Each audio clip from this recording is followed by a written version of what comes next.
Greetings, social creatures. Let's get into it.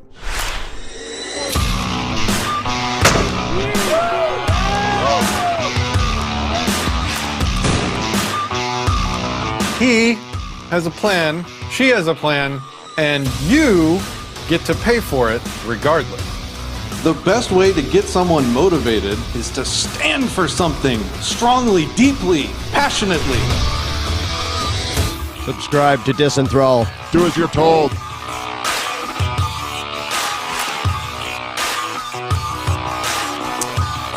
One of my very, very favorite things in life is to be challenged honestly and genuinely by people that I know have a head on their shoulders. Today's guest is one of my favorite returning guests, is here to do just that, as well as talk about a whole litany of other stuff. Welcome back to the show, Shepard the Voluntarist. How are you, sir?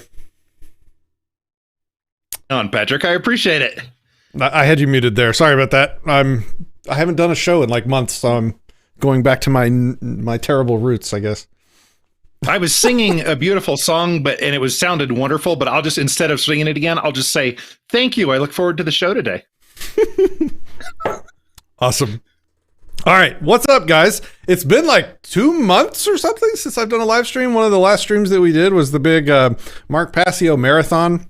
And then, man, life is just, you caught me up and swept me away, and I've been really heads down on the family and the business at Float, and there's just been a lot going on that's been just higher priority than being able to make content for you guys. So for the supporters, I owe you an apology. I'm sorry that I haven't been able to create the content for you, but you know, life hits when it hits, and there's not much we can do about it. So it has been a while. So I would like to begin, if you don't mind, Shepard, just with a few updates on all the little projects and stuff that we usually have going on that I haven't been, around to tell people about.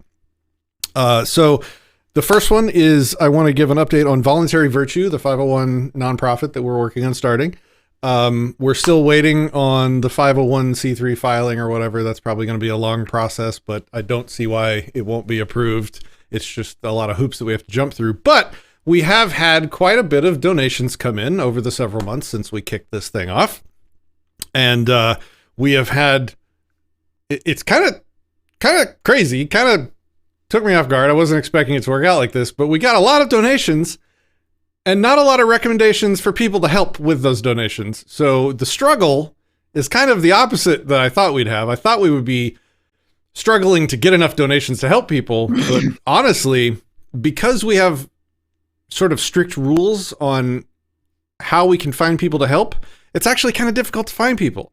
So it can't be any of my friends, which is a struggle in and of itself, because I know a lot of Liberty people, but I can't use the Voluntary Virtue money to help my friends. That would be a conflict of interest. It would be unethical, right? So I need to know less people. Maybe that would help. But yeah, no, so we need people that we don't know. It can't be people that, we're friends with or family or whatever. So it has to come from you guys out there. So I guess my call to action is, especially if you're a donor to Voluntary Virtue, be on the lookout for people that need help. And if you find somebody that's liberty oriented in some way, please don't hesitate to reach out and let us know. If you're a member of the Tactical Charity Society, you guys especially, you guys are the boots on the ground for this organization. Always be on the lookout for people that need help in some way, large or small. Contact us and let us know. That's our biggest challenge that we've had with Voluntary Virtue so far is just finding those people. Shepard, if you had anything to say, otherwise I'll move on. No, that's ditto. All right, cool. Let's see what's next. I had a list of things. Float. I wanted to give an update on Float. So I'm trying to keep, my philosophy platform, Disenthrall and Anarchast, and all my activism stuff that I do sort of separate from my professional life. But at the same time, I don't think that's really possible, because what I'm doing at Float is very liberty oriented. And so it would be kind of dumb of me to not talk about it, or to not mix the two, and to not talk about what we're doing at Float, the social network. For those of you that don't know, Float.app is a social network ran by voluntarists for the most part, to be as non-censorious a social media website as possible. And so the recent update on that is that we were removed from the Google Play Store. So now we're not in the Apple Play Store, and we're no longer in the Google app Play Store either. So we are totally on our own. Google demanded that they gave us a bunch of links to a bunch of our users' accounts and to some of our users' posts, and they're like, these violate our community guidelines, and they gave us just like a generic page that has a million guidelines with no idea what we actually, what these people actually broke or whatever. And we just had an internal discussion, and it's like, this is a fucking joke. We're not going to play this game. And so we kind of made the internal decision to sort of ban Google. And by that, we just mean, if they're going to remove us, they're going to remove us, and we're going to try and go it without them. So that happened. We've been removed from the Google Play Store. If you want the Float app now, you need to go to float.app on the homepage. The logout, like when you're logged out on the homepage, you can download the app directly to your phone. And we're also working on getting our own F-Droid repository set up soon. So, Adam asks why he keeps getting updates from Google. I don't know. As far as we're aware, we have been removed. Maybe it's some kind of latent bug where we stick around for a while. And I think they're still waiting on us to realize that they removed us and freak out and beg for them to take us back. And I'm sure that's how I'm sure that's what happens with most companies, right? Like, oh my God, we've been removed. What do we have to do? I mean, get us back on your... we're not doing any of that. It's really funny too. From a guy who isn't the most tech savvy, I got the email from Float saying, "Hey, to download it now, you have to go to our website, or you can go to our website." And my old non-tech savvy self did it, and it was quick and easy and flawless. And yeah, it was awesome. I already had it downloaded, so I don't know if I needed to redo it. But if you're doing it for the first time, it's easy. Yep. And we've also concluded another update that I can give. I guess we'll just call this like the exclusive inside track that, if you sub to me on Disenthrall, then maybe you'll get some information that may or may not be released otherwise elsewhere. But we completed a large multi-month discussion series around the content guidelines for Float and what we're calling the house rules. So we don't have like long terms of service with a bunch of legal speak and a bunch of vague, stupid language. We have a very succinct, like, bullet point list of things you can't do on Float. And for the most part, and I can't announce it yet because it's not published yet, but it's unlike any other website you've probably ever used. It's super clear. It's super simple. You can post, some really terrible stuff on Float, and that is the nature of an uncensorable website. And our job is to give the users the ability to block the things that they don't want to see, rather than us try and be everybody's nanny and parent. So the new community guidelines will hopefully be published soon. So it really is going to be one of the most non-censorious sites on the internet. We are actively trying to find ways to protect everyone's ability to associate with each other without having some kind of parental figure try and say, oh, no, you can't do that. You can't say that and all that stuff. So it's not as easy as you might think. It's not as easy because there's a lot of terrible, terrible stuff on the internet. And committing to a non-censorious position involves committing to keeping the servers turned on for some really, truly terrible content. And so you really just have to think about that before you sign on to do it. But we have, and anyway, so that's the update on Float. So if somebody wants us, is it float.com or float.app? Float? Flote. No, it's not like float, like the actual word. It's flote.app. All right. Anytime you want a softball, you just let me know. Yeah. Thank you. Appreciate that. I forgot to mention that. Yep. flote.app. Adam is going to upload a copy of Mark's just to test you. Adam, compared to some of the stuff people have already uploaded, Mark's is not that bad. Oh man.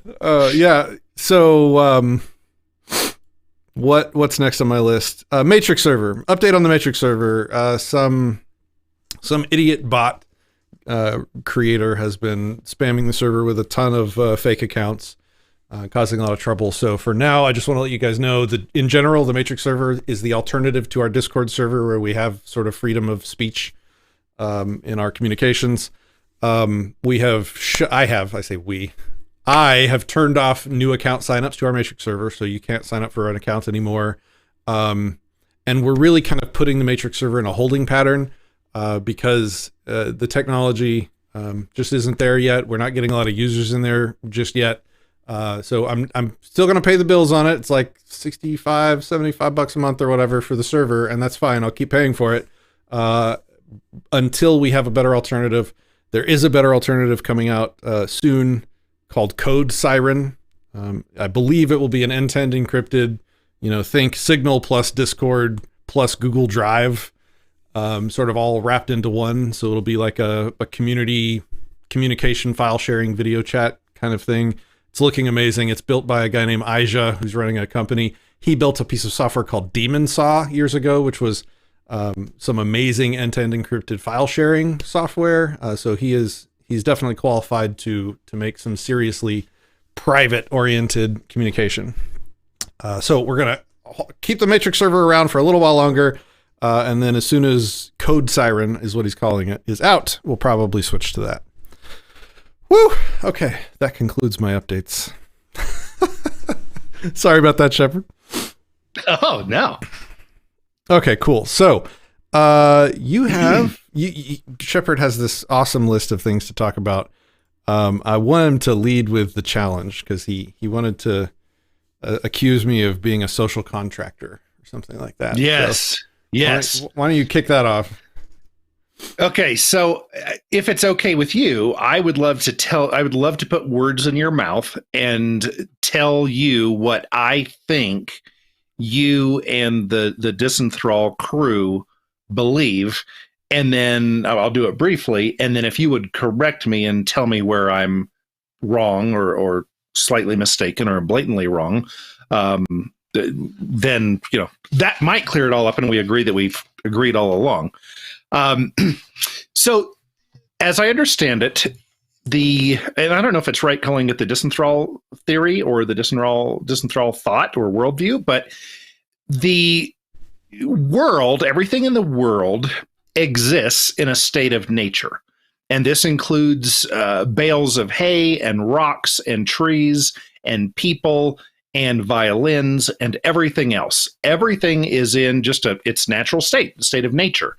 And then humans, who are so far the only group, the only entity so far that's been capable of this, kind of got together and said, hey, in a state of nature, we all can kill each other, steal each other, just like the birds will try to steal some bread from the poor person that's having a picnic, and we don't want to steal from each other. We don't want to kill each other. Isn't there some way that we can get along better? And so those humans, hoping to elevate themselves out of this state of nature, can form a contract, a kind of a social contract. And this social contract is, hey, I won't initiate violence against you. You don't initiate violence against me. And anything else goes. Now, there's some things we might like or dislike, but that's all aesthetic. Really, truly, the moral basis is we're not going to come and hurt you or mess with you unless you initiate violence against another member of our group, other people who have signed on to this agreement or contract or whatever we want to call it. And so anybody who wants to sign onto that is now a part of this social contract. And you can get taken off of the contract, or you can violate the contract, and therefore it no longer holds you to anything, or other people aren't held to treat you a certain way if you violate the terms of the contract. So if I sign the contract and say I'm not going to initiate violence, and then I go and kill somebody without, if I'm the one that's initiating the violence and I kill somebody, then I am said, nope, you're no longer part of this agreement. You're now back in the state of nature. And so that's my basic understanding, and I don't see how that cannot be a social contract, a voluntary one that people choose to enter into, and the rules and how to get kicked out. But isn't that a contract between people, social? The only quibble I have is with the term social in the social contract. So the social contract, as it's normally talked about and discussed and enforced on people, is involuntary. Like, you don't have to, there's nothing for you to read. There's nothing for you to approve. No one ever asked you if you consent to it. It's just, these are the rules because that is where you live and you live in a society. And that's a social contract. What I proffer, what I suggest that people look at ethics and rights like is sort of like an actual contract where We agree on how we're going to interact. And as long as we continue to reciprocate those agreements, then we're able to live peacefully. Less of a social contract and more of an actual contract that you're not required to consent to. You're welcome, Shepard, to, try and punch me and take my stuff. Well, you're not welcome to, but I mean, like, I'm not going to refer you to some social contract to say that you can't do that. I'll just realize that you've decided to not reciprocate rights with me anymore, in which case, you're dragging us both down into the mud where we're going to have to fight over things. So I guess that would be the only quibble I have with that, is that social contract, as it's normally used, implies approving or consenting tacitly to government control. Like when they say social contract, or just yeah. Well, like, I mean, just assumed to have entered this contract. Well, no, I mean, they'll say that you have consented by living here, for example. If you don't like it, move. If you don't like it, leave. If you continue to live here, then you tacitly consent to being governed by the government, which is, it's almost like synonymous with the social contract. Like there's, I think most people, when you talk about the social contract, would talk about the laws of the society in the place where you live, right? Do you disagree with that? Or, I mean, it kind of... I think maybe it's a word thing. Maybe it's just a linguistics thing, is I'm being, I think, very literal in social, having to do with society, things social, how humans in a community get along with each other, and then them making a contract with each other. So according to that definition, I think it fits absolutely. But if we look at people like Russo's idea of how things should have been, and I don't mean Aaron Russo, who did the great documentary on the Fed, but I mean the bad Russo from a few years before that, who came up with the social contract that is the most popular of the millions of ways that individuals say, hey, I think everybody ought to give me an apple. That's the social contract I think should just be the natural thing. So there are hundreds or thousands or millions or billions of social contract theories out there. And I guess my argument is, I think, and you probably agree with, well, do you agree that your understanding of the issue is not something that you say it's the one and only holy truth? It is simply the best that you've been able to come up with, which I happen to agree with. I don't see anything that's better. You're still looking for ways to improve it, make it better. And it's a voluntary thing. And it's just kind of a club. Hey, y'all want to join this club? This looks like a really simple way for us to get along with each other and make all of our lives better. The only thing I disagree with in the text you sent me, and I don't know if you said this, so I'll read part of your text just so that I can rebut only the point that I disagree with, is your concept of how one elevates above state of nature is a social contract and preference. And while it is subjectively way better than other subjective social contracts, it remains just that, a social contract. I think, and for the record, for anybody following along, we're going to call this moral philosophy that I've been working on for years now, anti-subjectivism. Like we're just going to call it that. That's the name. Now we have something, now we have a noun that we can use to discuss this stuff. And thanks to a lot of work from Christian, who's in the chat right now as Liberty After Dark, he partnered with me, is a better way of saying it, to create the Anti-Subjectivist Manifesto. I guess we can talk more about that maybe after we get done with this conversation, but I guess what I'm saying is, you said, and while it's subjectively way better than other subjective social contracts, I'm saying that I think we can accurately say that anti-subjectivism is objectively better than other subjective social contracts and other moral theories, because it objectively includes less subjectivity in its equation. Now that everyone's confused about what the hell we're talking about now, I guess what I'm saying is, so most moral philosophies and most social contracts have a lot of arbitrariness, a lot of subjectivity in them, a lot of feels-based decisions, a lot of feels-based variables in the equations that they use. And what I suggest has, as by definition, like that is our goal, stated goal in the manifesto, which we'll release soon for you guys, is that we include as few, as bare minimum subjective, arbitrary things in it as possible. So I think that makes it objectively better, but it is still a subjective preference as to which social contract you choose, a social contract or moral philosophy. It's still a subjective preference as to which rubric of rules you choose to live under, I guess is the best way to clarify that. Did that add or confuse the topic, Shepard?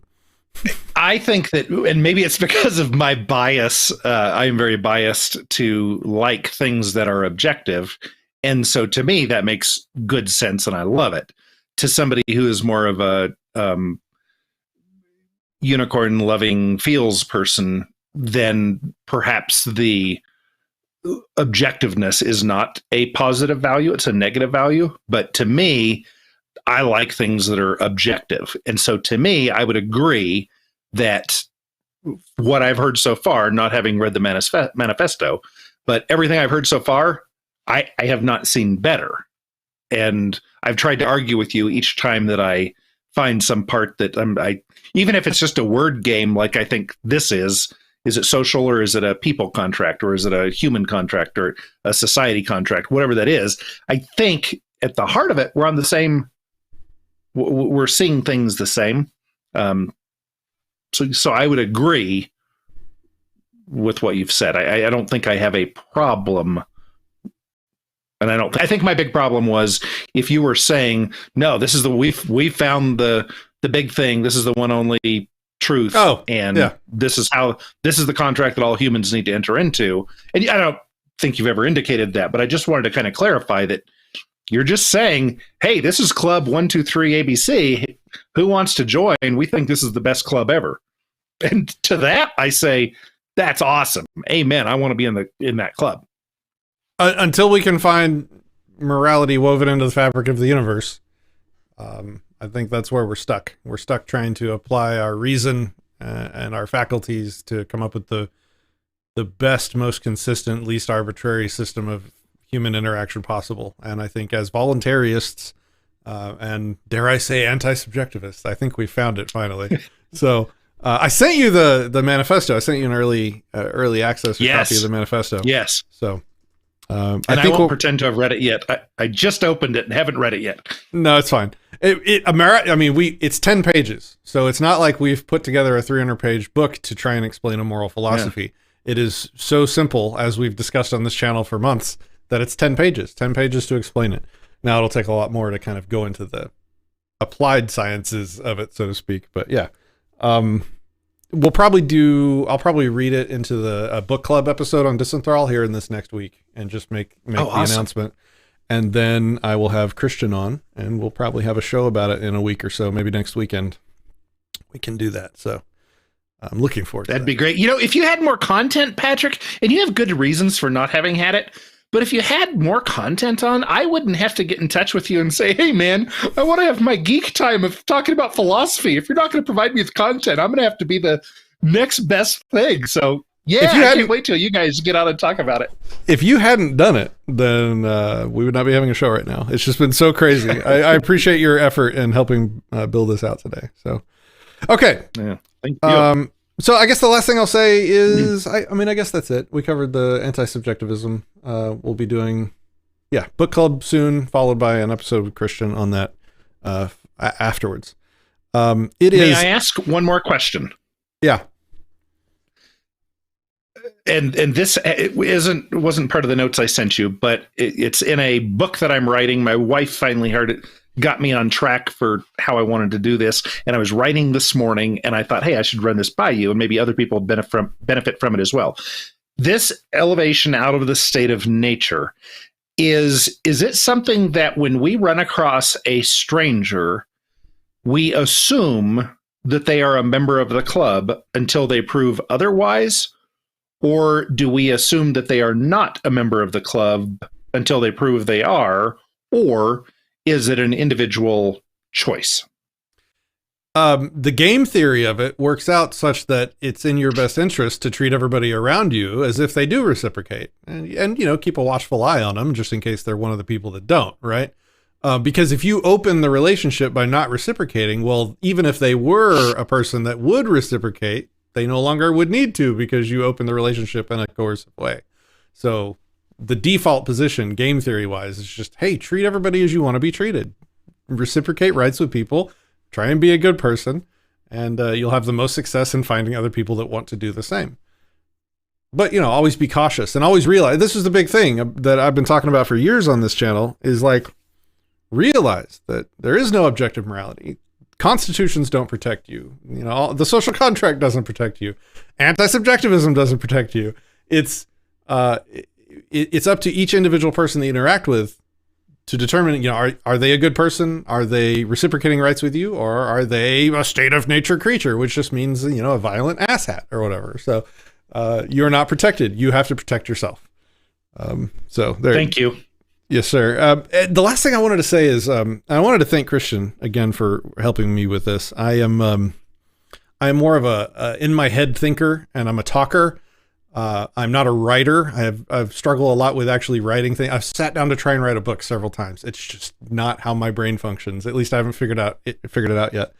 So thank you to Christian for helping me and getting these ideas put down on paper. You are awesome. It also feels really good because for 10 years on this channel, I have criticized other people's philosophies and ideas and principles. And I always have this thing where I hate being somebody that does nothing but criticize others without creating something on my own. And so it just feels really good to finally have said, okay, not only have I criticized a bunch of people, but I'm actually doing the work of creating something on my own. I think that's really important if you're going to critique. So feels good to finally have that done. Anyway, all right. So enough about that. What's next? You wanted to talk about white pills? Yeah, you know, I first heard this term from Michael Malice talking about how, yeah, stuff kind of sucks with the face diapers and the lockdowns and the people wanting to put long, round, hard objects into you and squirt stuff. And like, there's a lot of bad stuff going on in the world. And it's time that we maybe look for a little bit more positivity. And so I'm thinking about this, and I'm kind of depressed. And on the other hand, I want to be positive and hopeful about the future. And so I think about people who understand logical fallacies. And Philosophy 101 in college is a logic class where they teach basic logic and reason. And just about everybody, well, not everybody, people who have a pulse are going to college these days. It's not just for the smart people who want a professional career. It's everybody with a thumping heart goes to college because it's their natural right, according to some. And nobody, though, or not nobody, 95% of people are incredibly illogical.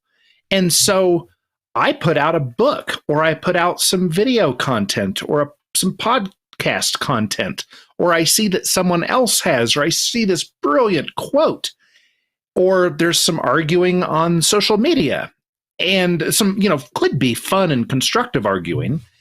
And almost everyone just doesn't get it. And I don't know if stupid or obtuse or ignorant, but it's just so depressing to me that I'm not confronted with high level arguments. Like, I want to be wrong.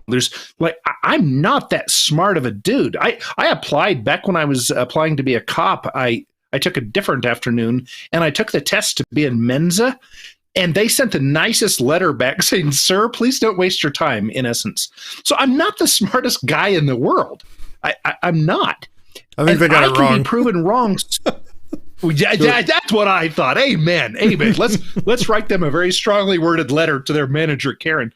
But I think that I'm not the greatest guy in the world and the smartest guy, and I think I could be taken down fairly easily. It's just that I know a little bit about logic and reason, and no one seems to be able to take me down using those tools. They can use the tools of faith or feels or those kinds of things.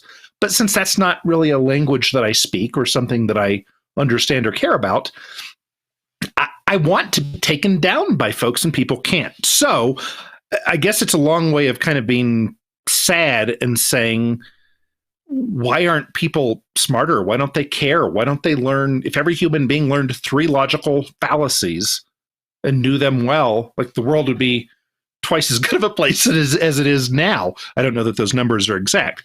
So I guess my question to you is, have you kind of seen similar stuff? And if so, what hope is there for humanity?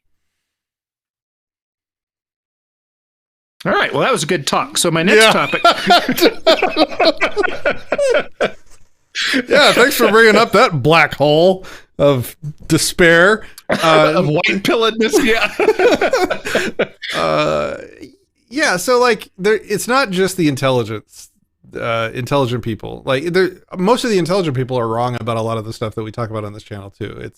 It's where's your focus? Like, there's hyper intelligent people working on, detecting gravity waves through the universe, and they're really right on that. But if you ask them, like, does the state have just authority, they'll be like, oh, of course so, social contract. They'll say it in a high IQ hoity-toity sort of voice, but it'll be the same superstitions that all the idiots in the world believe too. So and if you challenge the people on it, they'll hit you with the same fallacious arguments that the rest of the unintelligent masses would hit you with, because they haven't thought about it yet. I think that's what it is. It's just people haven't been challenged. They haven't been taught. They've been trained to believe things since they were little babies, and they've just kind of not thought about it since. And that's what we got to do. So is there hope? Yeah, because almost every person that I have introduced to these ideas and that have woken up to the basics of, like, don't hurt people and take their stuff, consent is king, they don't go back. It's not like, it's like once you wake somebody up that slavery's wrong, it's not like 6 years later they go, oh, well, slavery's not that bad, whatever. No, it's like, this is serious, basic, simple moral equations that you can teach. And that gives me hope, because every person that we wake up usually wakes up several other people in their life. And then over time, I think that'll snowball. So that's the source of my hope, is that there's more people awake to this now than there ever has been before, even though it feels like the world is going to hell in a handbag right now. But I think that is just overshadowing the progress that our ideas have made in the last 15 years. So it's still early, man. It is. Yeah. And that kind of ties, something you were saying ties into, we humans, especially in the political jurisdiction in which I was reared and still live, we have been it's been almost like a car that has the headlights that come on automatically when you turn the ignition on. If that's the only vehicle you have ever driven, and then suddenly that function doesn't work, then you're lost. You're driving around without headlights on, and you have to relearn, oh, there's a little knob that you pull out, and there's a little button on the left side of the floorboard. I'll say this because the only guy in this room that is older than me, like 20 years older than me, that just came on. Hey, big shout out to James. Welcome, man. So that little button, James, on the left-hand side of the floorboard on the car that you would tap to turn the brights on and off, right? So you don't get stopped by the cops.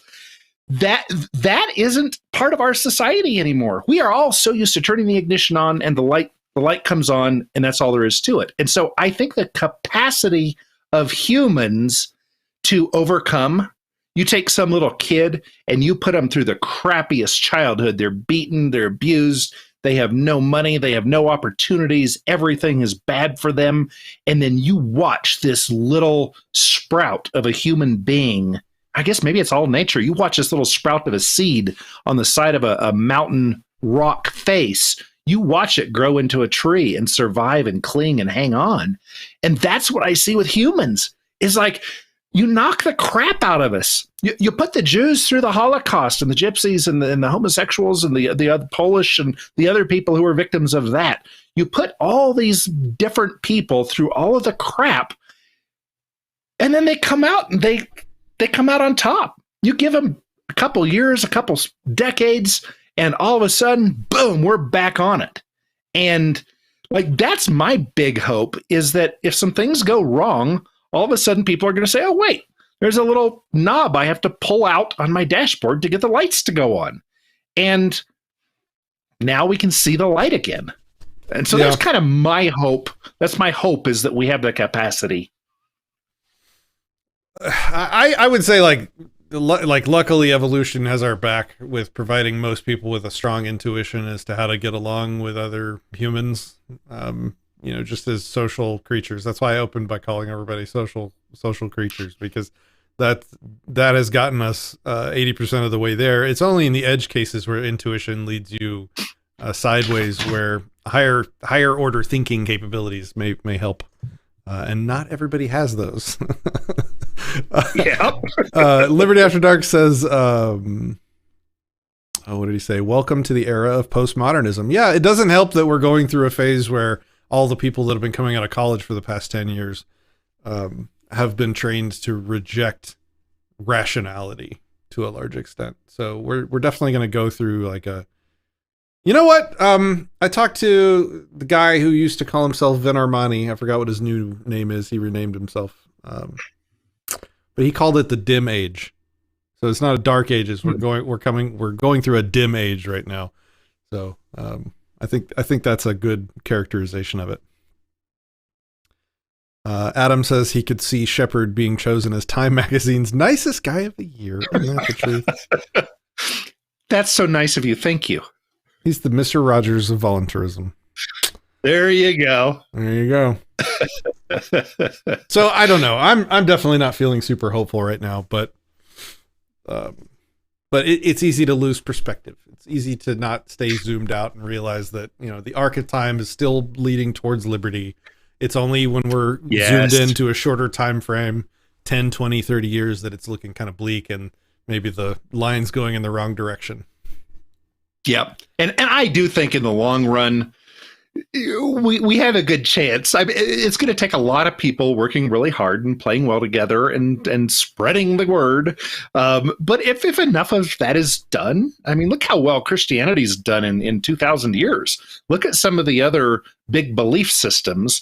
And I think we have quite a few benefits over some of the other belief systems. Like, I think ours is a really good one.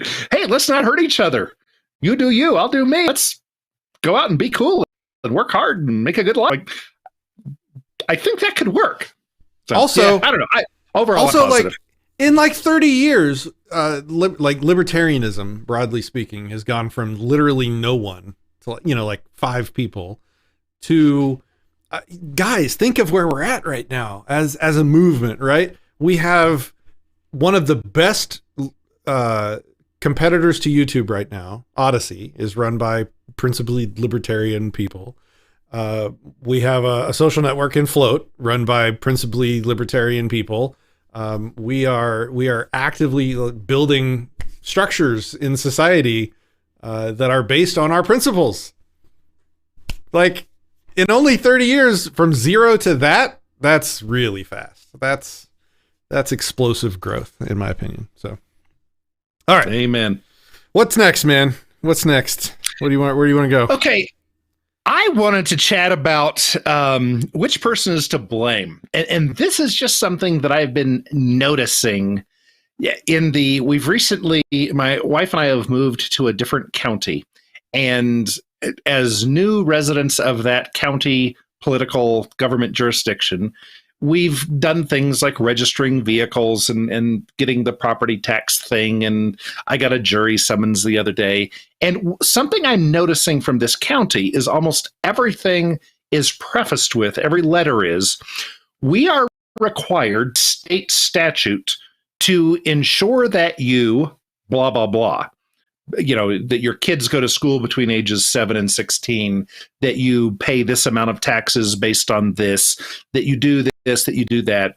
But they're kind of making this excuse of, hey, it ain't me, man. I'm your neighbor that you see at the grocery store because we're a tiny little rural ranching community. It ain't me, man. The state is telling me I have to, and I'm just doing my job.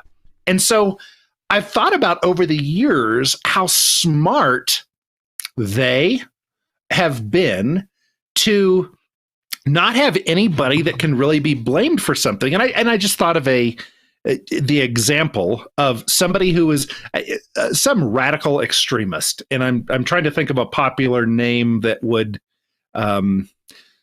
George Washington, Patrick Henry, somebody like that, who just really believes strongly in anti-government stuff. or they thought they were being oppressed by someone and they decided they wanted to get upset about something. So let's just take somebody who had that kind of mean insurrectionist type attitude, and let's say it was a mother who hadn't been persuaded that it was a good idea for her child to be vaccinated, and then she wants her child to go get a surgery that is actually important, and the doctor's office says, no, we're not going to do the surgery on someone who's not vaccinated.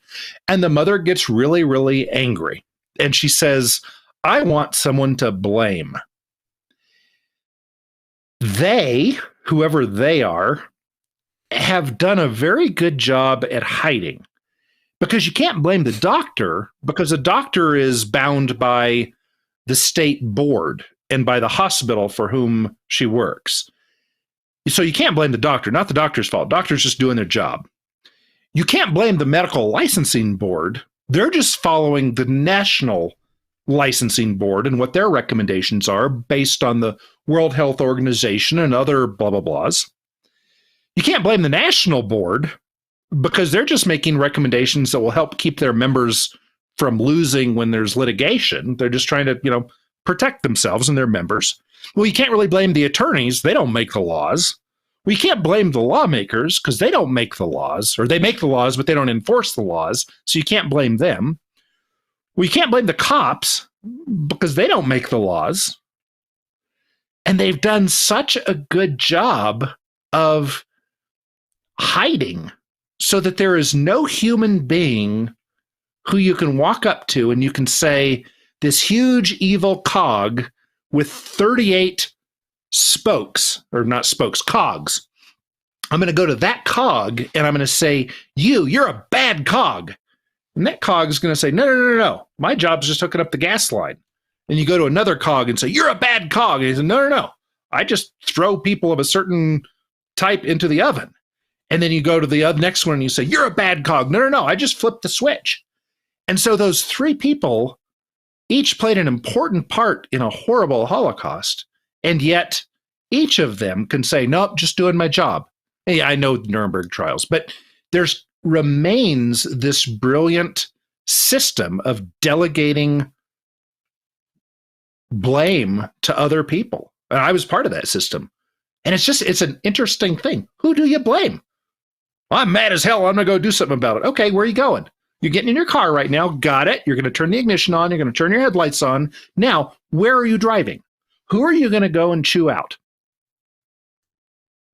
Lysander Spooner, this was a big part of what Spooner was talking about when he was saying that the Constitution is of no authority. It's not a true contract because it is party to no one. Like, you are expected to be bound by this contract, of which the other party in the contract with you is unknowable. It's nobody. You can't find this person that you're signing this social or actual Constitution contract with to hold them accountable for the things that they do to you. That's one of the many reasons why it's not valid, because there isn't a knowable person. Like, if it's the politicians, you could say, well, it's the people that voted for the politicians. But those people are unknowable. You can't go look up a list of people that gave a guy the power to tyrannize you and hold those people accountable. If my neighbor voted for one of them, then he is culpable, at least in part, for the tyranny that his politician that won exacts upon me. And I can't go over and knock on his door and say, what the hell's wrong with you, man? Look, it says right here, you voted for this. You brought this to my door. This asshole is controlling me because you asked him to. You owe me restitution for your crimes against me, neighbor. You can't do that because they keep it anonymous on purpose, because the buck has to stop nowhere. Otherwise, I don't know, people will notice what's going on. That was one of Spooner's most awesome points in the book that I don't hear many people talk about, but that's one of the big ones. Yeah. Yeah, that's tough. That's tough. A lot of the things you said, go ahead. No. Well, a lot. I have trouble blaming a specific. I'm going. Go. I have trouble blaming a specific person because I start to, and then I realize, okay, maybe this person is wrong thinking or different thinking than me. But at heart, when they got up this morning, they went out doing the best they can to do a good thing. And this actually came to mind about a month ago.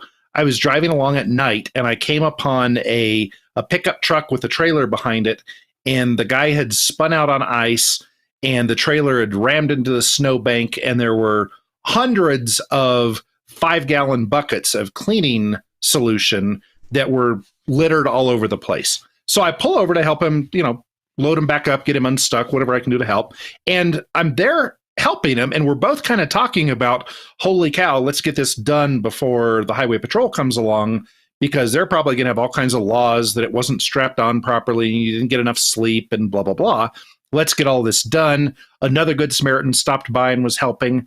And we're all kind of agreeing, okay, you're not going to say how long you've been driving today, that you came all the way from a city a long way away, and we're just going to keep that hush-hush. And we're, all these strangers are coming up with this line to protect the poor guy, and here shows up the highway patrolman. And he sets out some flares and starts lifting up 5-gallon buckets and moving them. And I looked at him, I said, back when I was a cop, I would have said that I needed to watch out for everybody's safety. I wouldn't have actually helped lift stuff. He said, no, man, let's get this done. If we don't hurry up and get it done, there's going to be a crash and I'm going to have to write a report. So let's get it done.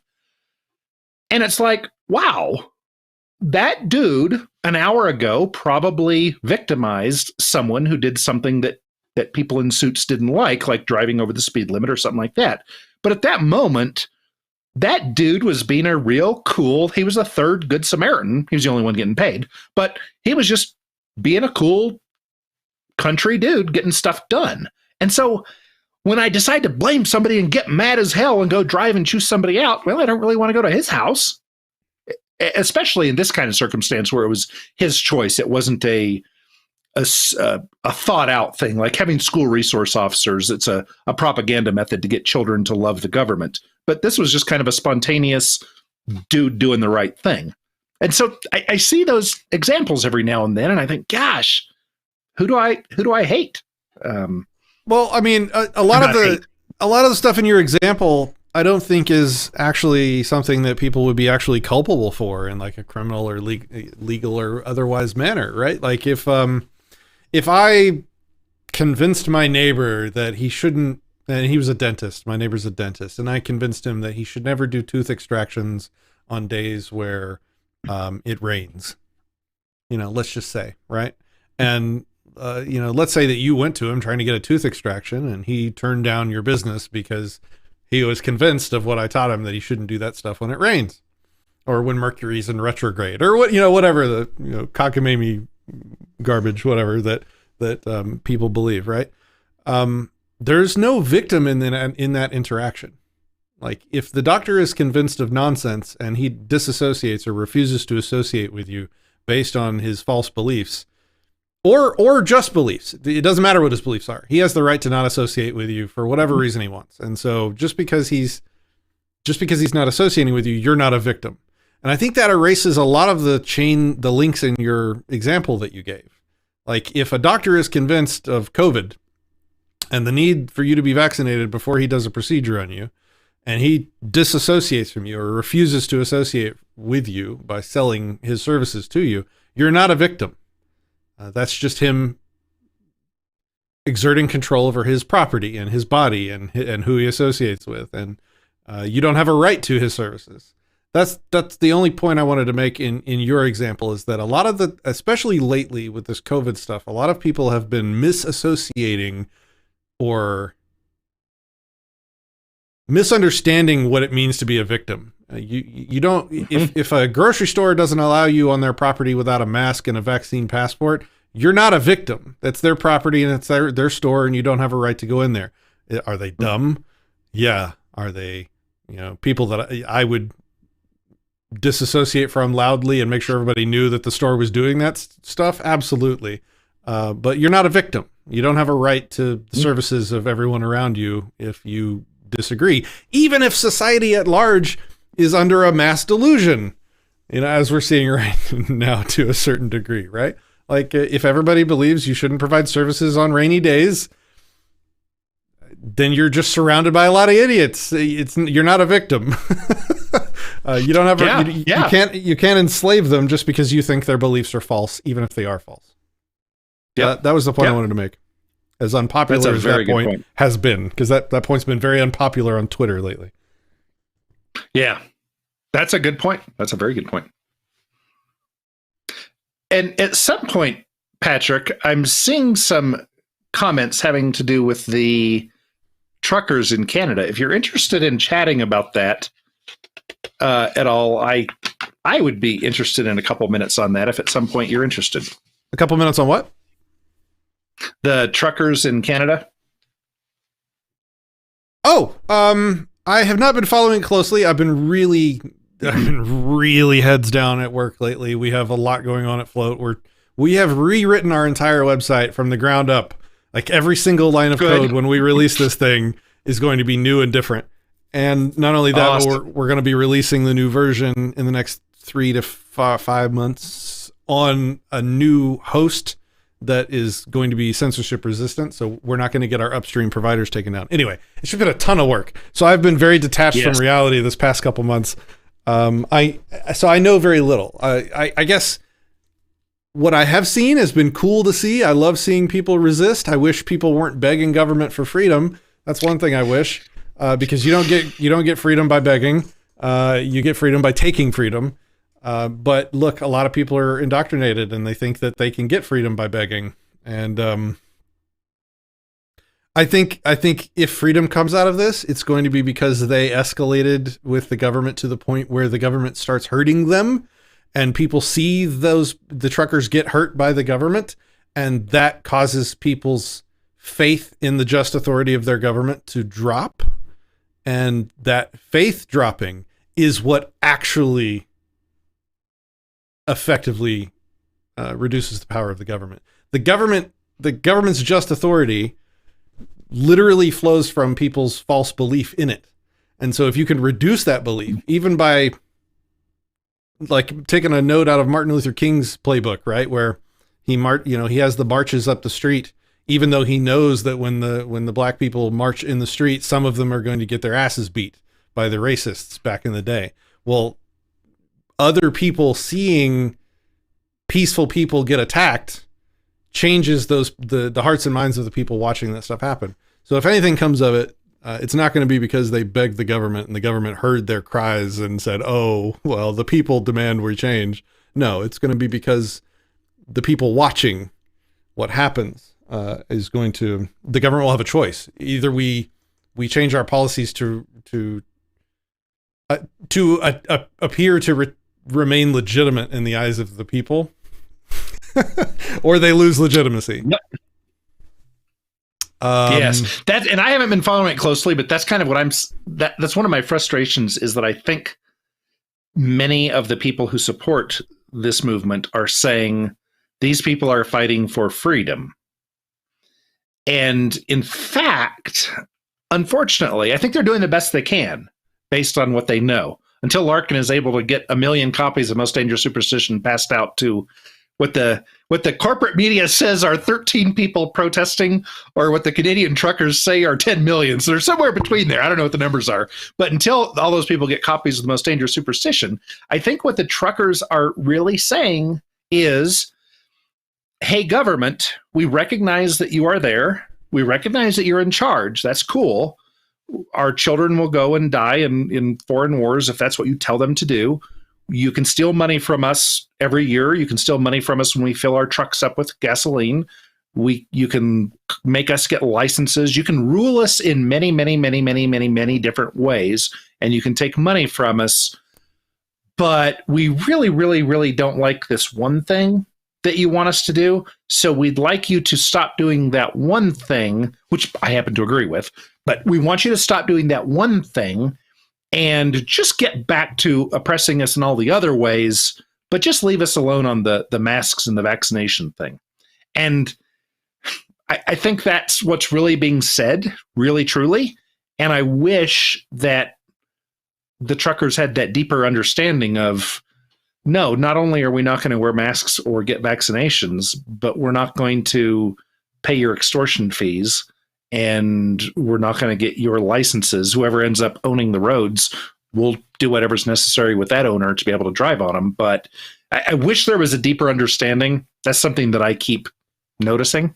There's been some other interesting comments in our chat that I want to address. A guy named Trump said, if the government mandates the business take such actions, now you have a gun in the room. Now you have an actual problem, but not with the person. You have a problem with the person pointing the gun, the government agent, right? So, for example, if the government said that all doctors can't perform teeth extractions, all dentists can't perform teeth extractions unless their patients are vaccinated, the government is pointing guns at the dentist. The victim in the situation is the dentist, not you.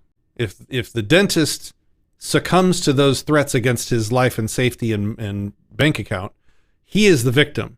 And if he chooses to defend himself from the government force by refusing to associate with people in his business that aren't vaccinated, for example, you're still not the victim. He's still exerting his just authority to disassociate from you, even though he's got a gun pointed at him to do it. You don't have the right to enslave him just because somebody else is trying to enslave him. Like, the government making him a victim doesn't also justify you making him a victim too.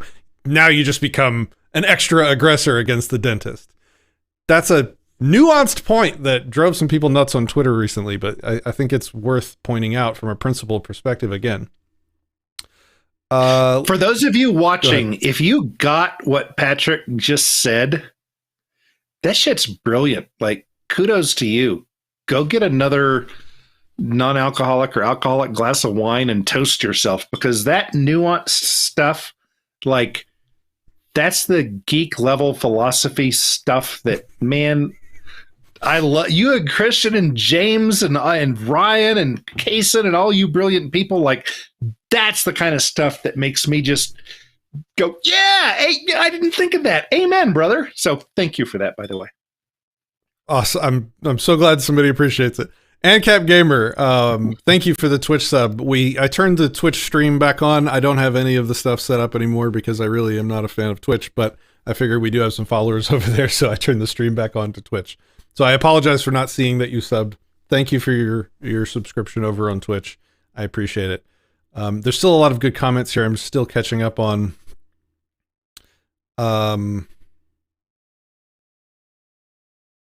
other things in regards to the trucker thing, I think are good things to talk about is the GoFundMe redirecting the funds, the donated funds. I don't see how that's not fraud. I don't see how there's not going to be a class action against GoFundMe for accepting, was it million? Did it get up to the millions, right? 100,000. It's like hundreds of thousands. 10 million? Oh, really? I heard the number 10 million. I don't know if that was true or not, but that's what I saw on social media today. So it must have been true. Well, if there's that kind of big, yeah, right. Social media. Yeah.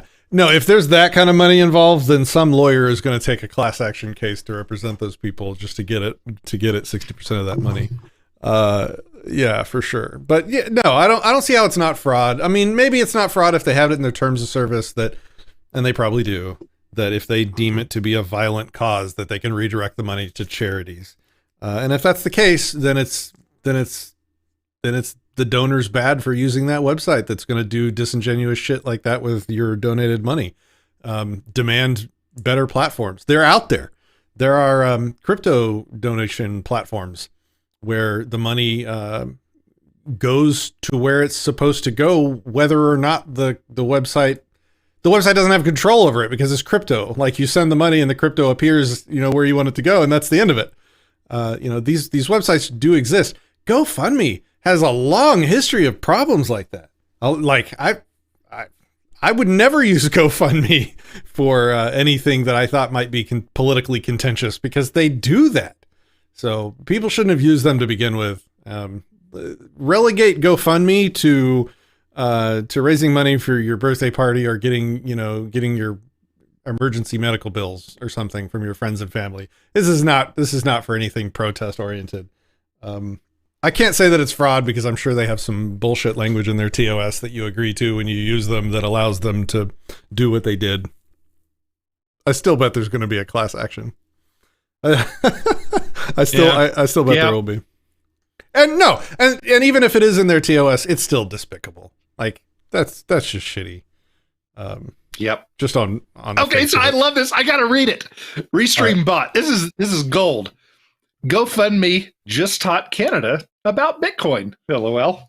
I love it. That is how real lessons are taught. The market teaches lessons, and that is very well said. I hope that's memed, and yeah, that's awesome. I'm way behind on comments because there was a lot in there that I was trying to catch up on. There's a lot of good comments today. You guys are kicking ass in the comments. That's awesome. I like the ones where people compliment me. So those like are the one best. about me being, those are the best. No, that was awesome about Bitcoin. That's cool. Okay, I'm still catching up on comments before we go on to the next thing because I think there's still more to talk about with the truck stuff.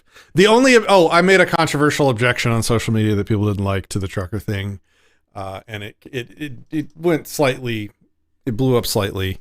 I said that for the ones that are blocking the roads, I said that's not cool. That's the shit commies do when they want to protest and they want to get people's attention. They think that they can just block the roads and freeze everybody in their lanes because they have some complaint and they're trying to raise awareness by pissing everyone off to get them motivated to help them. It's just retarded. Like, can you imagine? Okay. Like, Shepard, I'm going to convince you to help me by pissing you off in just pissing you completely off. Is that going to make you want to help me? Come on. Okay, so let me ask you this. When you say it's wrong, is it wrong strategically or morally or aesthetically, or like in what way is it wrong? I completely agree strategically. It's a bad idea. Hey, y'all love me. I'm going to mess your day up. Like, I get that strategically it's a bad idea, but since nobody owns the roads because it's stolen property, I would say that morally you have the right to do so. It's just bad aesthetically or from a public relations standpoint. I do want to make absolutely sure we get to James Freeman's comment. Yeah, I mean, I was going to do that for you, so I'll go do that. Okay, James good. Freeman I just want to says, make sure we don't miss that. Shepard is so handsome and smart. Thank you, James. There you go. Okay, so is it wrong, and how is it wrong? It is wrong in all of the ways you just listed. It is wrong. Oops, wrong button. It is wrong strategically and aesthetically because you're pissing off the people that you want to convince to be on your side.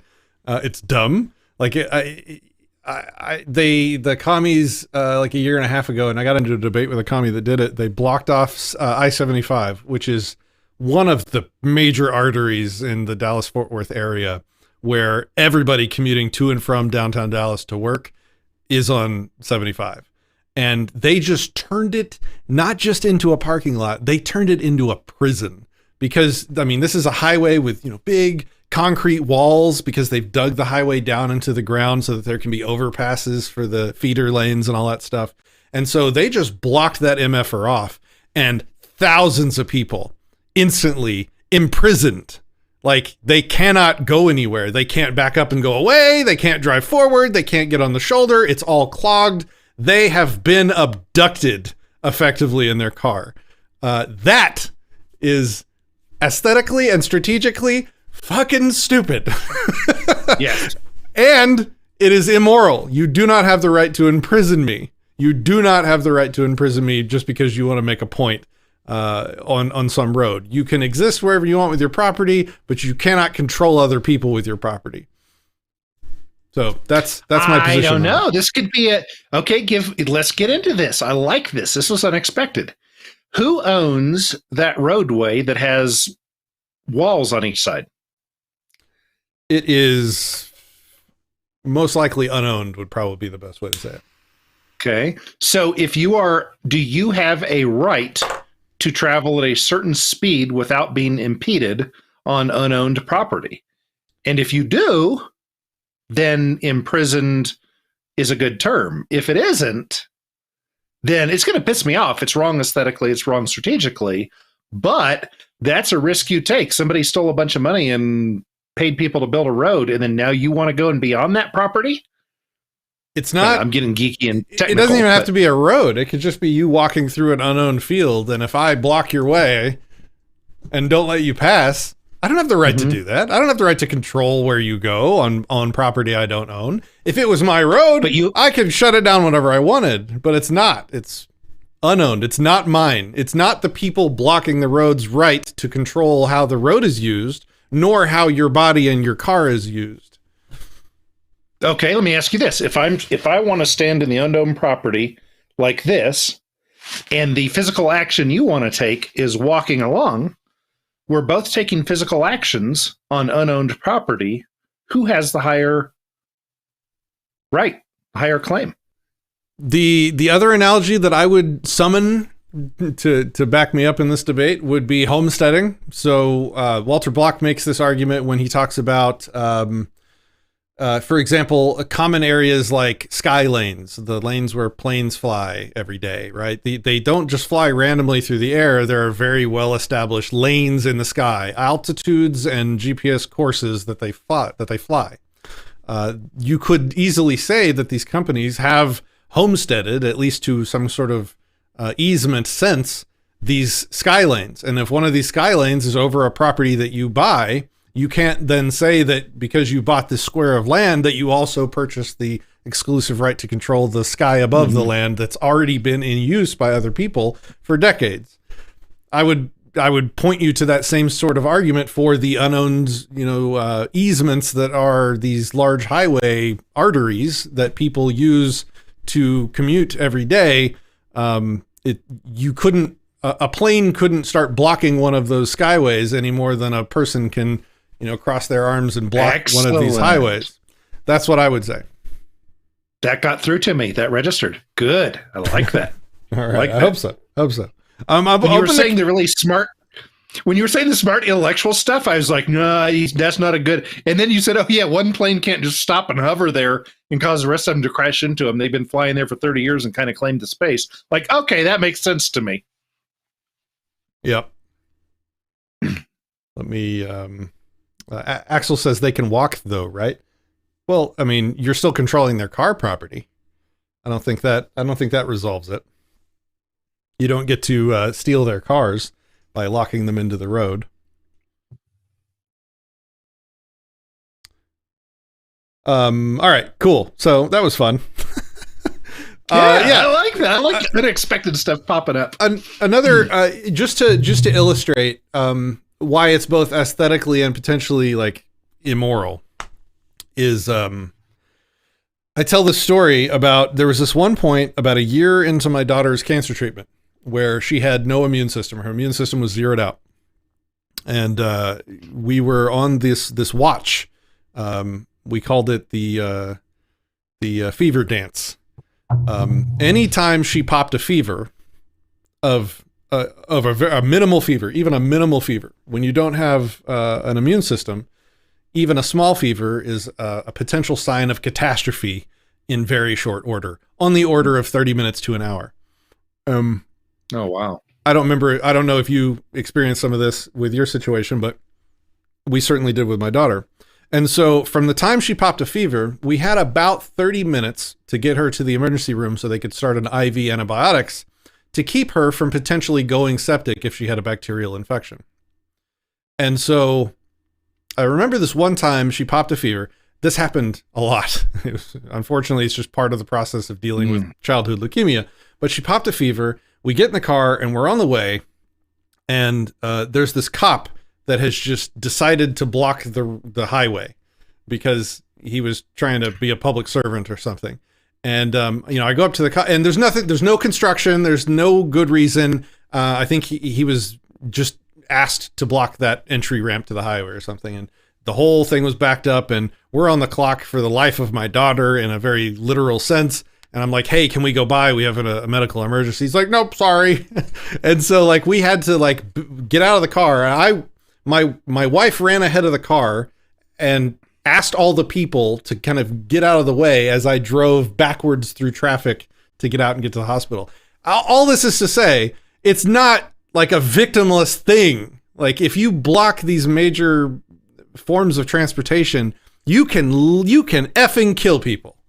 You can like very easily, quickly kill people. My daughter's life depended on a 30-minute trip to the hospital. And if you're in the way, woo, I'm going to do what I need to do to get my daughter to the hospital.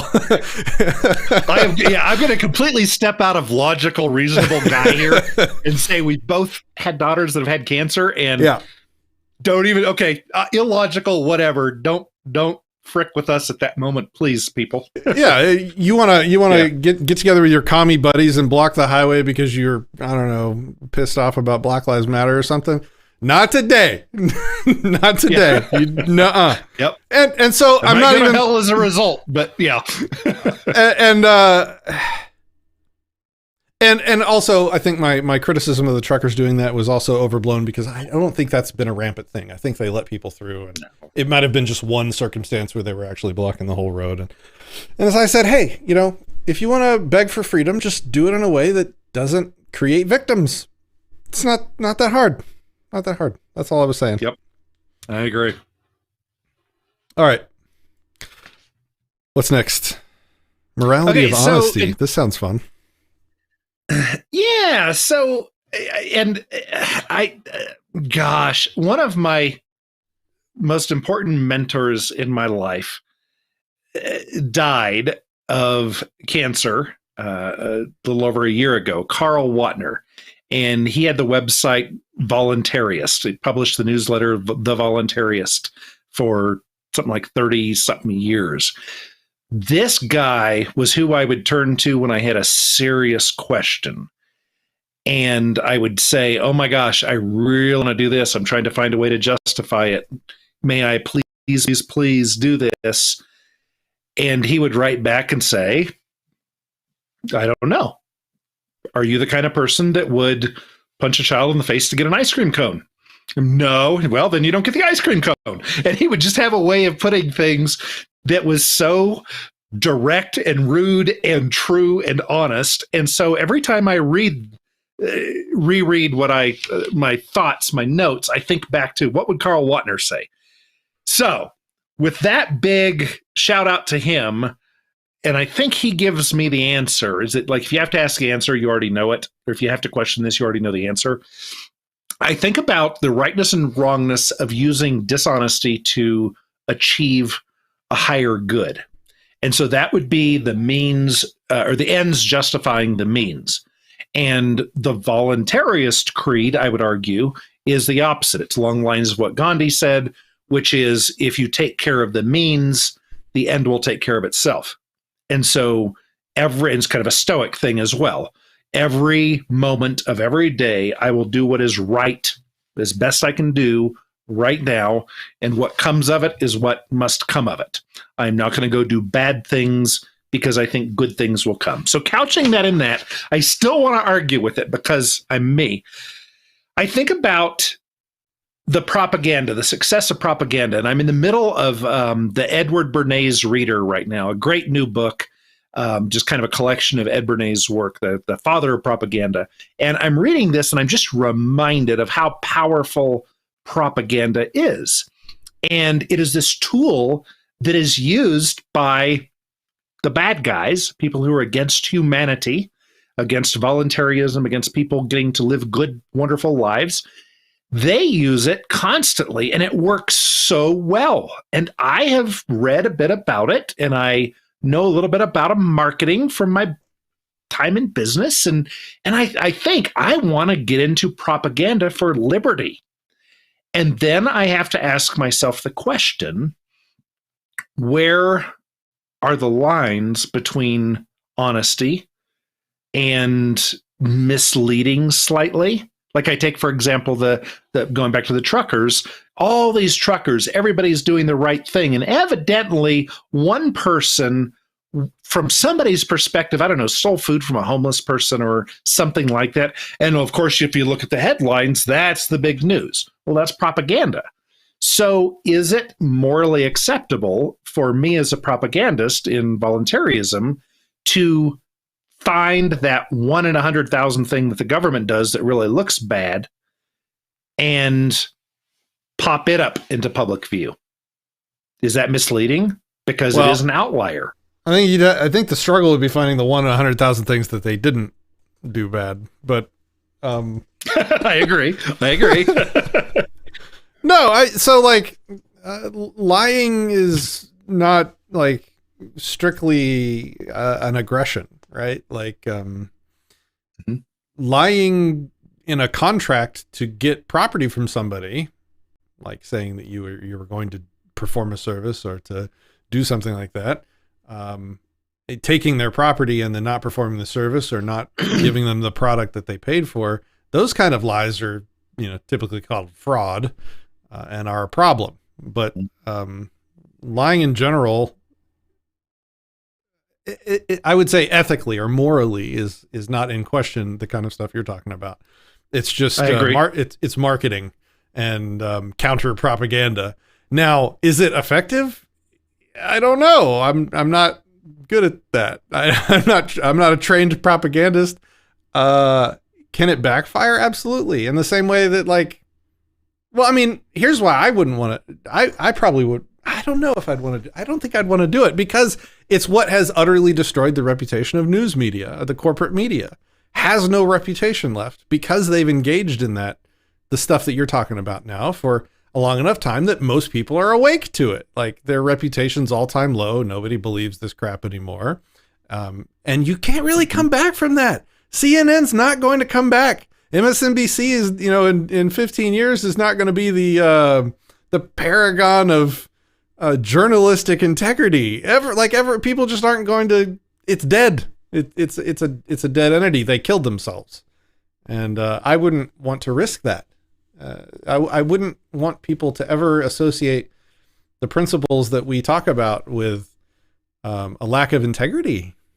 I don't know. I'd be really worried about that. Maybe I'm misunderstanding what you're saying, but those are my thoughts. No, I think GD it to H, and I'm sorry to use that kind of language on your channel, but GD it to H, I think you're saying exactly what Carl would say is, oh, really? Is it cool to lie? Is that who you want to be known as every so often when he thought it would help things that he thought was important, he would lie? Or do you want people to say, that's the thing about Patrick, even if he did something that was bad or embarrassing or whatever, if you just looked at him and said, hey, Patrick, did you steal that candy bar? He'd break down and he'd say, yeah, I freaking did. And because he did that his whole life, then when you asked him, hey, did you steal a candy bar? And he says, no, I did not. Everybody's like, okay, fine. That guy did not steal a candy bar.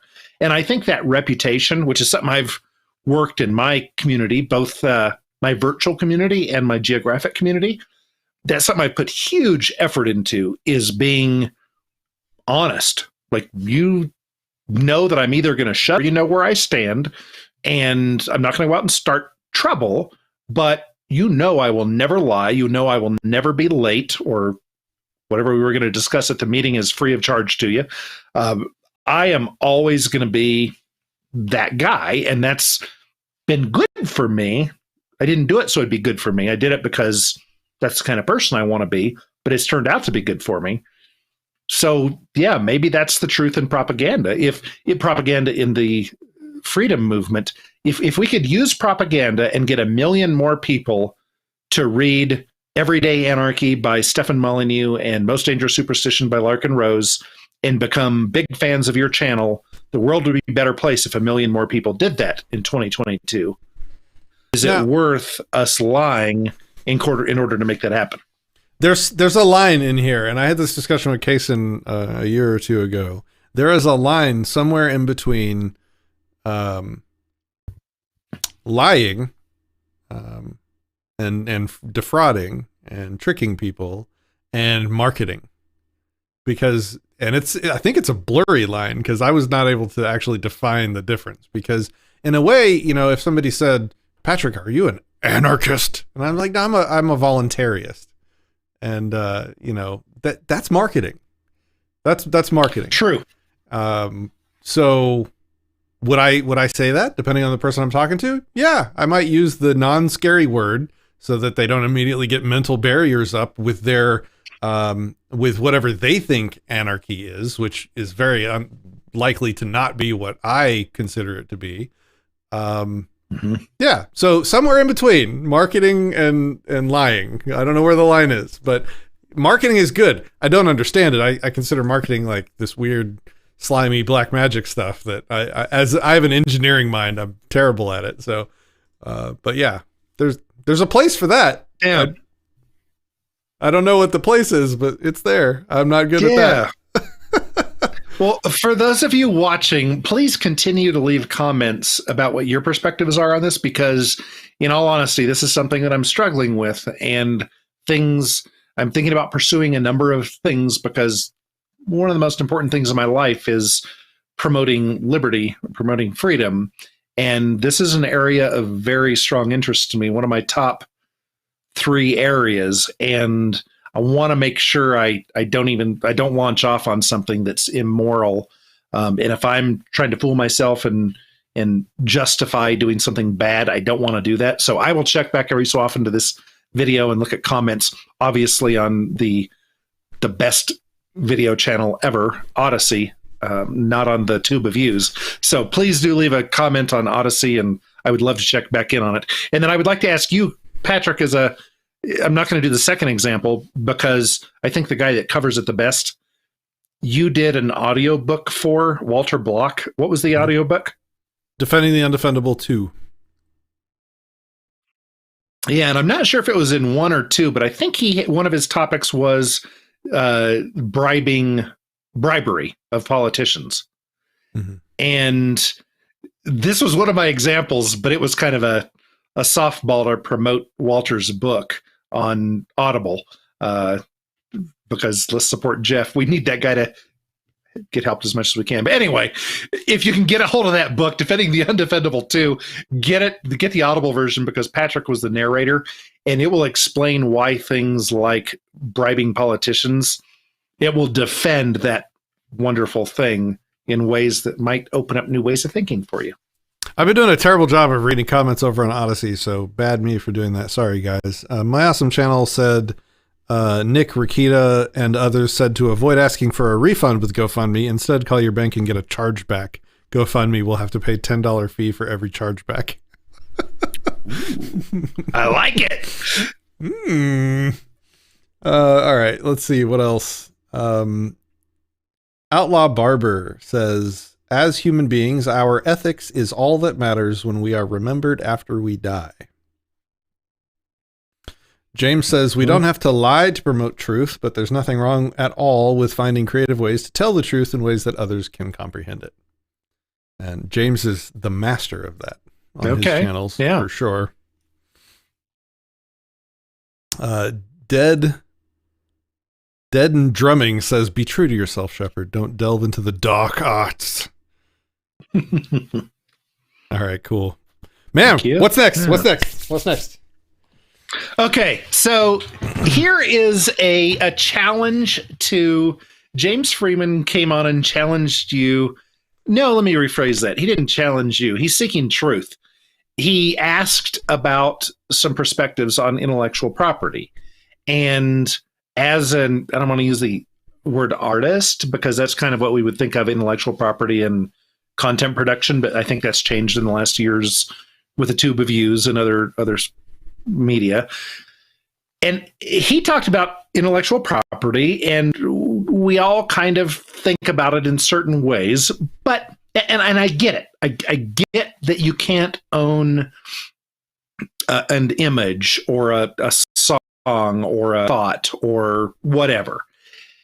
But I wonder if there's a place in society for the airplane you talked about earlier. There are air roads or paths or whatever in the air. And for 30 years, Delta has been flying over this area. Is it a homesteading thing that maybe Kmart chose to use the word Kmart? And so, let's let them use that. This color shirt, not the white stripes, but the other color, that's kind of been claimed as blue. Like, that has kind of been claimed. And I think I gave 2 other examples here. Let me see, what were they? Truth or wood.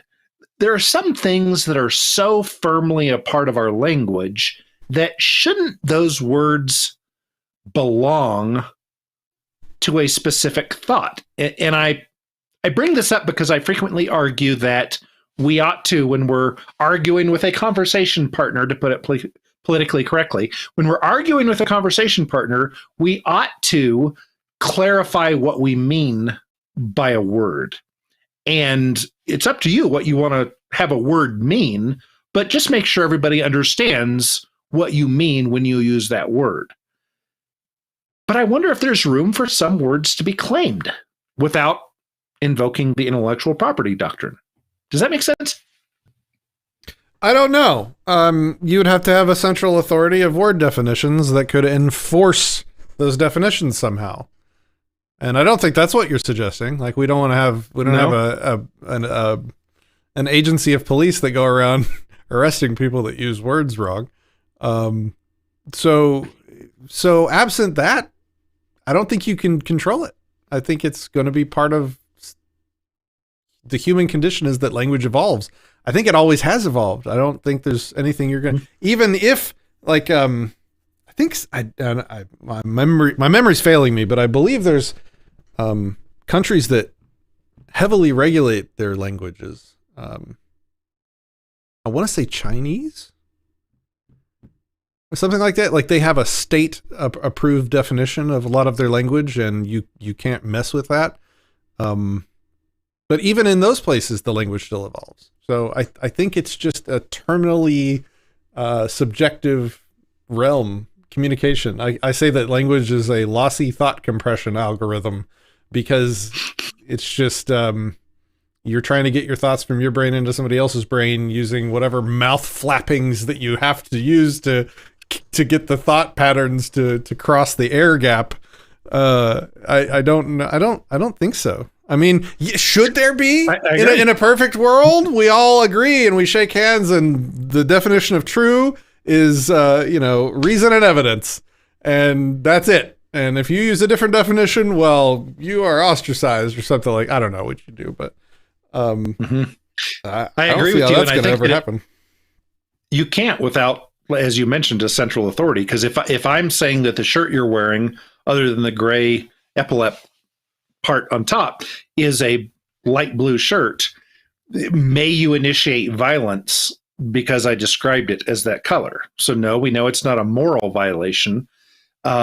You might then say, hey, Shepard, you're loony bins. You probably think that, ancient aliens created Egypt or whatever. Like, you could call me a wacko and you could refuse to have serious conversations with me.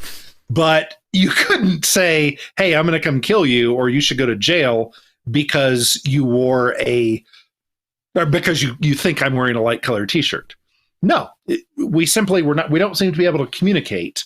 And we could say, we probably have more productive uses of our time, and then no violence is initiated against anybody, and we all walk away. So yeah, I don't see a way of controlling words. I just wish there was a peaceful way to do that, because it would be really nice if we could agree that some things are as they are and we're not going to question them. But Adam says, imagine literal grammar Nazis.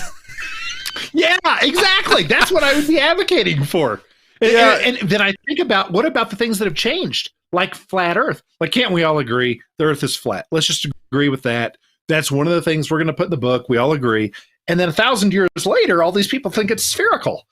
Like, okay, maybe we should re-examine every single thing constantly, because maybe we were wrong. So, yeah. James says he'll punch you for calling my shirt light blue. He's a state of nature mother effer. Yeah, we don't play no games. Yeah. So the only way to enforce it is not really enforce, right? It's just perfect example. This pisses me off. The definition of racism has been actively changed in the past 20 years, right? And if somebody comes at me with the new definition of racism, I just tell them to fuck off, and I don't have conversations with them. Yep. Because they're trying to manipulate me by changing the definitions of of words in discussions. It is a manipulation. And if you're messing with the definitions to manipulate me, I disassociate from you. That's how I push back on it. That's the way to do it. That's how you disassociate. That's how you do it. Don't manipulate people's language. Go ahead. Amen. Today, Amazon tried to encourage me with a nice little rectangular advertisement to support black entrepreneurs. And I'm a black man, not 99% of me, but the rest of me is. And so I did the genealogy thing because I want the government to have as much intel as they can on me. So I've done the thing. And so I look at that, I go, wait a minute, if I am going to support it, let's change the word. We've all done this exercise, but let's change the word to green, support green entrepreneurs. Well, if I'm supporting green entrepreneurs, then I am somehow, just because of the color of the entrepreneur, I'm not supporting blue entrepreneurs. That's racist, or that's colorist. That is colorist. And I don't want to be a colorist person. I want to get the best product at the best price, delivered as quickly as possible. That's what I want. And I don't care what color on blue or black or white, get that crap to me. And so far, I wish one of you people would kick Amazon's butt because I don't like supporting them, but I'm sick of having that other crap get lost in the mail or be late. Not that I'm on a rant or anything. I'm sorry. I'm going to sit down now. Adam is going to sell us the NFT for the definition of anarchy. Problem solved. What's next? Central planning. Let's talk about central planning. So we as voluntarists will generally agree that we don't like central planning. And we're opposed to governments doing it. We're opposed to William Gates doing it. We're opposed to the World Economic Forum, to the United Nations, all these groups, these people. We're opposed to central planning, especially in the banking industry. And we can all agree to that. However, we're kind of happy that General Motors centrally planned the Yukon research and development and production. We're really happy with that. And I hope that those of you watching are wetting your pants with glee and admiration and gratitude that Patrick and I centrally planned having a show tonight. Like, there are going to be times that people get together and Patrick has the technology and the brains, and I got this mic on Amazon. And so we kind of brought together our resources, and Patrick centrally planned this thing happening. Where is the line between what we hate about central planning and when it's acceptable? Consent! Consent is king! I must sing once again the song of consent. A bunch of people working together, according to a central plan or a single plan, is powerful. Humans have this thing where when they get together and they work together towards a common goal, somehow they become more powerful than the sum of their parts. They can accomplish things that are much greater than any of them could do individually, even if they were all individually working towards something. When they come together and align together behind a plan, they can accomplish just mind-blowing things. The only objection that we have to that is not people coming together to do that. In fact, that's encouraged because of all the greatness that can come out of it. Is that you can't do it non-consensually. You can't force people to come together or to act together as a whole according to a central plan. And all those institutions you listed have guns behind them that point those guns at people and say, this is the central plan that you are going to help us accomplish. That's not okay. That's barbaric. That's dealing with each other as the animals deal with each other, by force. And that's what we stand against. And just to put a head on it, the commies, when they have their communes, when the commies live together, even though I think it's stupid what they want to do, as long as it's voluntary and everybody on their commune agrees and consents, go do it, man. Like, we don't stand against that. But the moment a commie says that we have to help his commune, that's the moment that we have a problem, because there's a force or a threat of force involved. Same thing with all the other forms of association. And if we want to form a company is a group of people working according to a central plan. If we want to do that consensually, so be it. No one has the right to tell us we can't. So hopefully that was clarifying. Beautiful. Love it. Cool. Love it. I think that is the answer to so many things is that popular phrase. Is it voluntary? Well, shit, can't do that thing. Or, yep, we can do that thing. Like, it just comes down to so many things is that one little question. Consent. All right. Ownership of what? That's the whole channel in a nutshell. Like, I should just put that as the channel intro on YouTube, you know, when you go to the channel, it's got the video that automatically plays. That's it. That's the whole channel. Consent is king. Don't violate consent on property. Ta-da! James says he centrally planned to hold thousands of people at gunpoint to force them to watch this stream. Is that a problem? Yeah, don't do that. Yeah, not gunpoint. Oh, okay. So this pisses me off. You content producers out there. Stefan started this. I love what Stefan once was. But he started this thing, the gun in the room. I happen to be in the gun industry. That's all I'll say about that. Don't use gun. We voluntarist producers, use the word knife. If we want to demonize a collection of atoms, let's not demonize the thing that they want to make illegal, because that's giving more power to them. So instead of saying gun in the room, let's say knife in the room, or hammer in the room, or golf club in the room. So let's say golf club in the room, because that's something politicians aren't going to get rid of, unlike a gun. This sounds like bad marketing. No, this is neurolinguistic programming, propaganda, marketing stuff. Like, let's use the proper words so we don't screw ourselves in the long run. Aaron says the government can't possibly get the consent of everyone in the country. Correct. That's why it's invalid, because they can't, even if they wanted to, get the consent of everybody in the country. Which means, by definition, they are hopelessly forever living in non-consensual land. The consent of the governed is a lie told to you since birth. And it is the most obvious lie in the world as soon as anybody just stops to think about it. Like, if you think the government derives its power from the just consent of you, just try an experiment for me. Try temporarily revoking that consent and seeing what changes. Because if it actually derived its just power from your consent, when you revoked that consent, you would be free of any control that they had on you. But when you revoke your consent and that control still exists, the truth shall set you. Well, it won't set you free. It'll just be revealed. I wish it would set you free.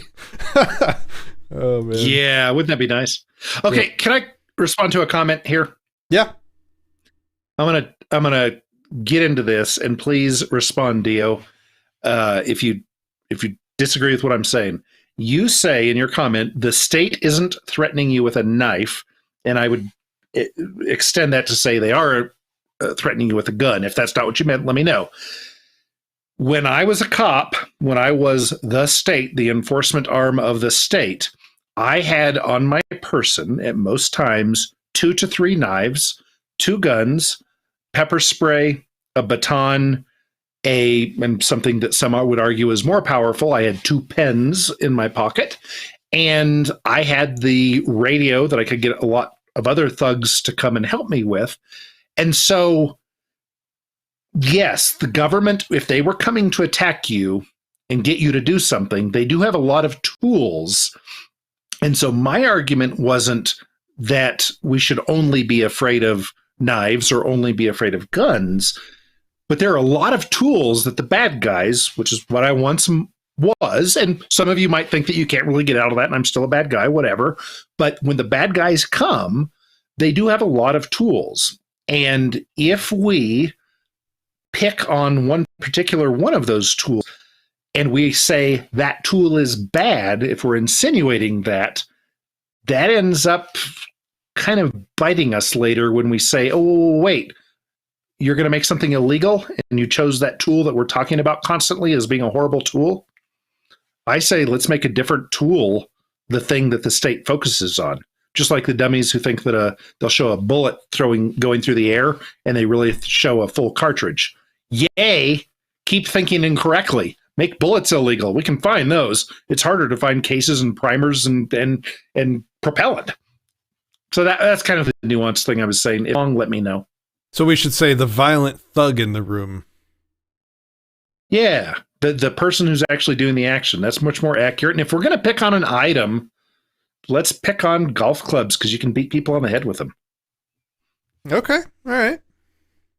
Do you want to do ownership? Sorry. Okay, so we have two things left. All right, just let's take a vote. We're gonna have the audience vote because that's how we decide things in this country, right?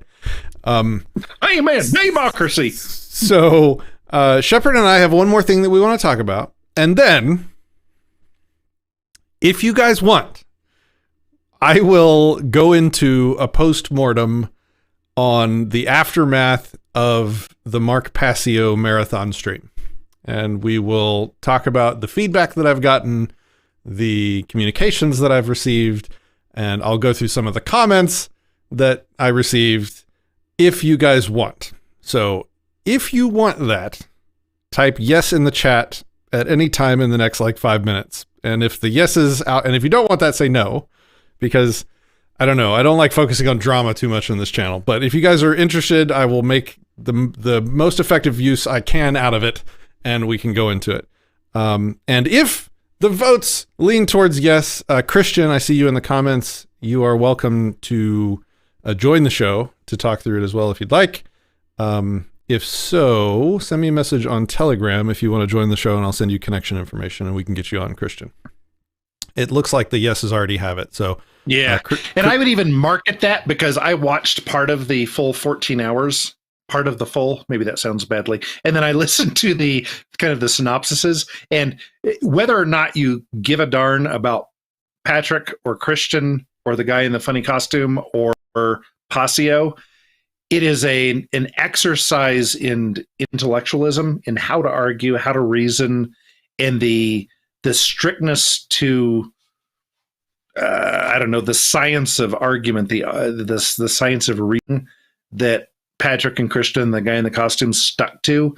It taught me so much about how to think about problems and how to argue about things. So I would promote those of you that say, yeah, LOL, yeah. All of you people, yeah, you're on the right track. Patrick's brilliant. Okay. Shepard, if you could introduce our next topic while I work on getting Christian connected. Okay. That would be awesome. If you need any tech help, you just let me know, Patrick.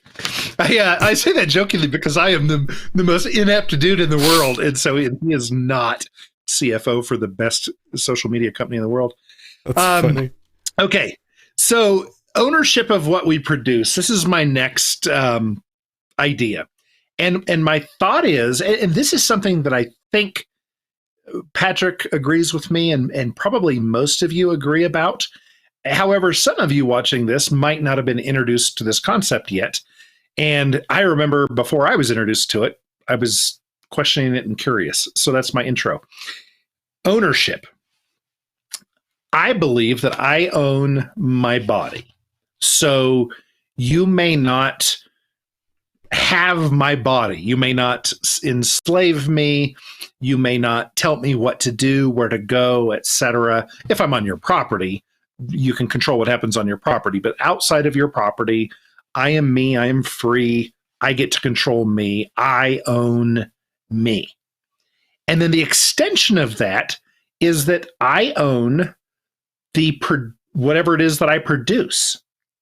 And that is my thing. So if I go out and I pick up a simple example, I pick up a stick and I scrape it on a rock and I sharpen it, and I'm using that new thing that I've created, a spear, for something, that thing that I have created, that spear, belongs to me. That is my property. No one else may have it. No one else may borrow it, use it, control it. That is my property. So just as I own me, I own that spear. I also own what I have learned. And so this example I've been thinking of for the last week or so is a massage therapist. And this massage therapist has studied massage and practiced a bunch. I'm not laughing at you. The comments are hilarious. Sorry. Okay, good. Oh, and James is very correct. I wanted his body. Oh, gosh. Okay, now I'm going to get back on track. Thank you, James. You're very helpful. Read Adams. Read so Adams. Can you see Adams? No. Where's this? These people. Oh, you're These probably looking people- at YouTube. I'm looking at this one was on Facebook. He says, "You may not have my body," Shepard said to all the single ladies. Fortunately, that message seems to go unspoken. So, something about my fatness. There's one woman that thinks I'm hot, though, and she's who matters. But the rest of you can whatever. Anyway, getting back to this massage therapist. This massage therapist has taken 6 months to learn their trade. And they've taken a lot more time to really get good at it. And they're an excellent massage therapist. And then they want a massage. So they talk to the massage therapist down the road and say, hey, how about you give me a 1 hour massage and I'll give you a 1 hour massage and we'll call it even. And they both say, hey, that's a great idea. Who owns the product of their labor, the fruits of their labor, that wonderful feeling from the massage? Well, the person who learned how to give it and is using their hands, they own their hands, they own their knowledge, and they own whatever they can get voluntarily from providing that massage. Now, here's the thing that throws me off, is that under the system of government, even limited government that constitutionalist conservatives agree with, if those two massage therapists trade out a massage, if those are valued at $100 each, they each owe the government income tax, or as I call it, income theft. But if they're at an 18% rate or 20% rate or 30% rate, once they go and trade those massages, if they're being honest with the government, they should go home, write it down in their journal that they owe the government $18 because they got that amount of value. Like, is that ridiculous?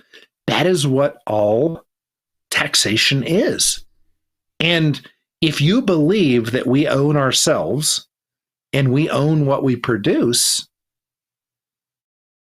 then it occurs to me that that is an argument against stealing a percentage or a portion of that. And gets a little bit trickier when it's not a massage therapist and a massage therapist. It's a massage therapist and they've had some firewood dumped in their yard and they need somebody to stack it up. And so they go to their neighbor and say, hey, will you stack the firewood? And the person says, well, yeah, if you'll give me a massage, and they make that trade, great. But what if they go to their neighbor and say, hey, will you stack the firewood? I'll give you a massage. And the firewood stacker says, that massage that's hippie bullshit. And I don't need one of them, but I want $100. Well, guess what? Now the state wants to again steal. And that seems to me that that's a violation of property, isn't it? I'm sorry, I keep getting distracted. The comments are fucking hilarious today. Okay, so no, absolutely. It is exactly like the mafia with one difference.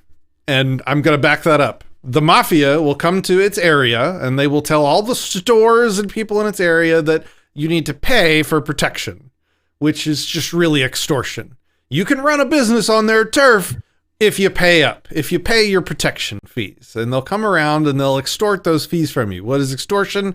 It is extracting resources under threat of violence. It is an exact analog for taxation. The only difference, because I said it's exactly like the mafia with one difference, the difference is that when it's a mafia doing it, all of the people in the neighborhood know that it's a mafia and that they have no right to do it. Yes. Whereas with the government, everybody in the area thinks that the government is justified and has the right to do it. That is the only difference between the government and a mafia, is that people think one is okay and the other is not. In action, in practice, that suits belief. Yep. Exactly the same in practice. They extract money from people for their own good at gunpoint. It's exactly the same. So yes, Shepard, you nailed it. That superstition is so dangerous. That belief in authority. It's maybe one of the most dangerous superstitions out there. Outlaw Barber says, at least the mafia is honest about the extortion. Yes. In that way, they are more honorable than the government. The difference is just brainwashing. Amen. Yes, to a large degree, yes.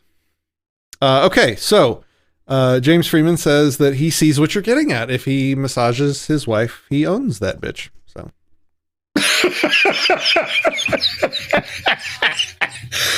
oh, that's wow. Yeah. Reason. Cool. Hashtag logic. Hashtag reason and evidence. Well done. Yeah. Make that a t-shirt, James. I will buy that t-shirt right now. Yeah. And wow. I'll say to your wife what a lot of people say to my wife. I'm sorry about him. All right. Well, we have with us another special guest. What's up, Christian? Hello, my favorite philosophically inclined people. Surprise! Rocking a goatee, man. Look at this. Yeah, I gave it a shot. And what's happening? Honestly. Oh, let's zoom in on this goatee here. Oh, man, he's looking all respectable. Yeah. We're working on it. Like, still needs to grow in a little bit. 3 extra wisdom points for Christian just from the goatee. That's awesome. Come on, Shepard, it's your turn. You gotta we'll change. I wish I could. We'll change the YouTube channel to the goatees. All right. Terrible jokes aside. Let's get into it. Okay, so I kind of want to preface this. I don't want to just crap on Passio followers. Okay? Like from the very beginning of the entire thing, I told everybody, I told Christian and I told Jim when we did our stream, this stream is pointless and will be ineffective if it comes off insulting. It was not only not my goal to come off as insulting, but it was my goal to not come off as insulting. And I should have realized that it was basically unavoidable. Like I tried, I realized that I think we failed at coming off as uninsulting because we had a guy in a Bucky costume. And people took that as, like we were making light of the entire subject, or that we were, from the outset, we were being disingenuous because we were just there to poke fun and wear stupid costumes and crack jokes for 13 hours.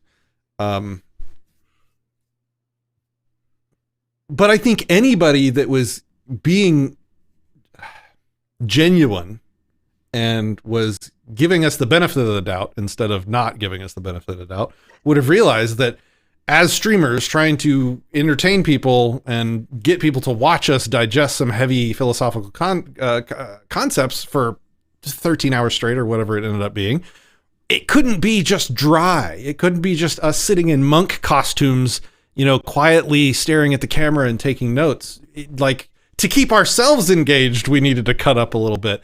I didn't know he was going to show up in an animal costume. I don't care that he did. And here's my response, because when we get into the comments on the videos, this was one of the most frequent comments that we got on the stream, was that, it was insulting of the guy to be wearing an animal costume or whatever.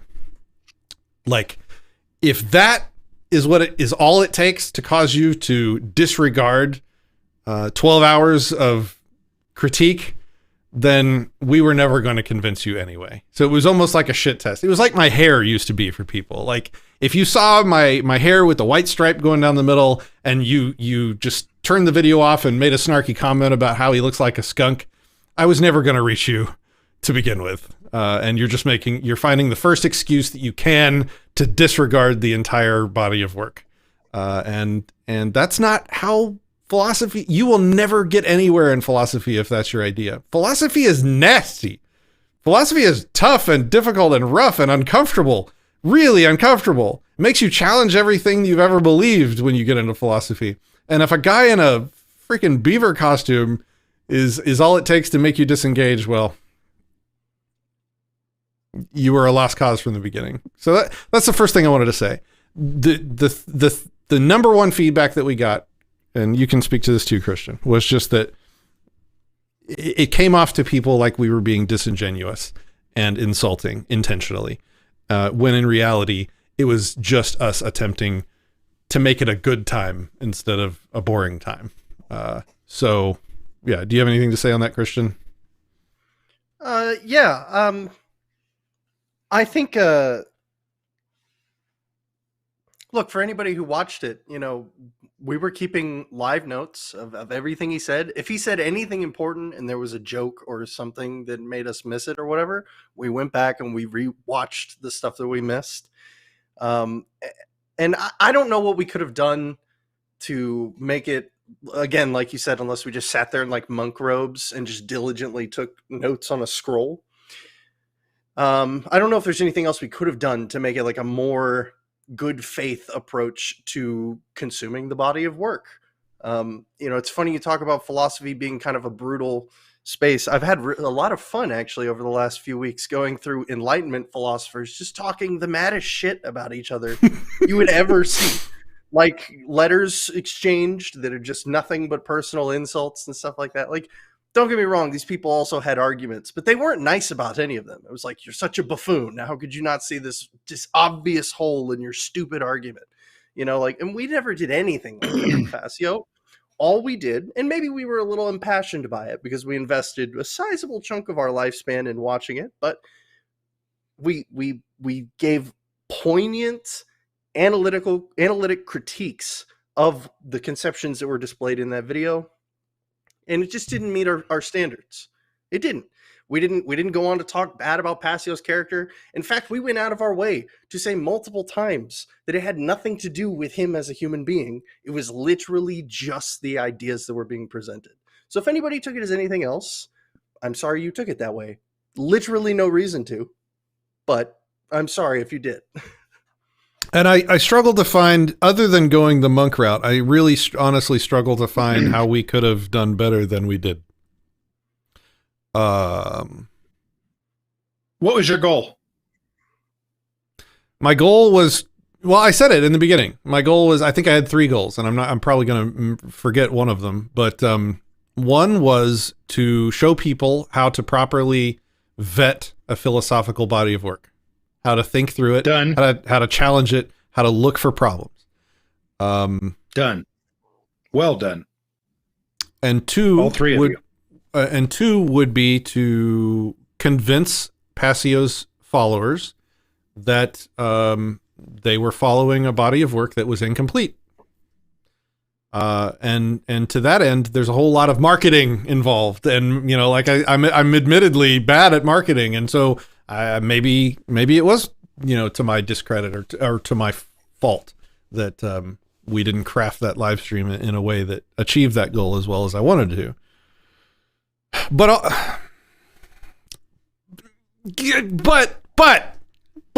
I know I came to the positions I currently came to by fighting through being called every name in the book, by challenging every strongly held belief I've ever had, by listening to content creators and ingesting content and philosophical bodies of work that called me all sorts of names, didn't baby me, didn't hold my hand, was insulting and condescending often, and I cared about the truth enough to disregard all that. And just to clarify, you are a Christian florist, right? What? No. Your demographic is not a Christian florist. You are a computer programmer. You're a computer guru. Engineer. Yeah, sure. Let's say engineer. Yeah. Yeah. So for your demographic, I would absolutely agree that that is the best way to reach your demographic is by punching the hard, cold truth like Larkin Rose does. No, you're an idiot if you don't understand that, blah, blah, blah. That is how to get through to a person with a high IQ who believes in logic and reason and engineering stuff and understands the algebras. And that's how to get through to that person. Absolutely. And you got through. I think that way in some ways. You got through to me 100%. That was one of the best. Your look at Passio, other than the costume, That was so professional and wonderful. You guys kept reiterating, hey, we asked him to come and argue his own points. You guys gave him every chance. You treated it as respectfully as you could. I'm only arguing the marketing cute puppy dogs and cute gals aspect of it.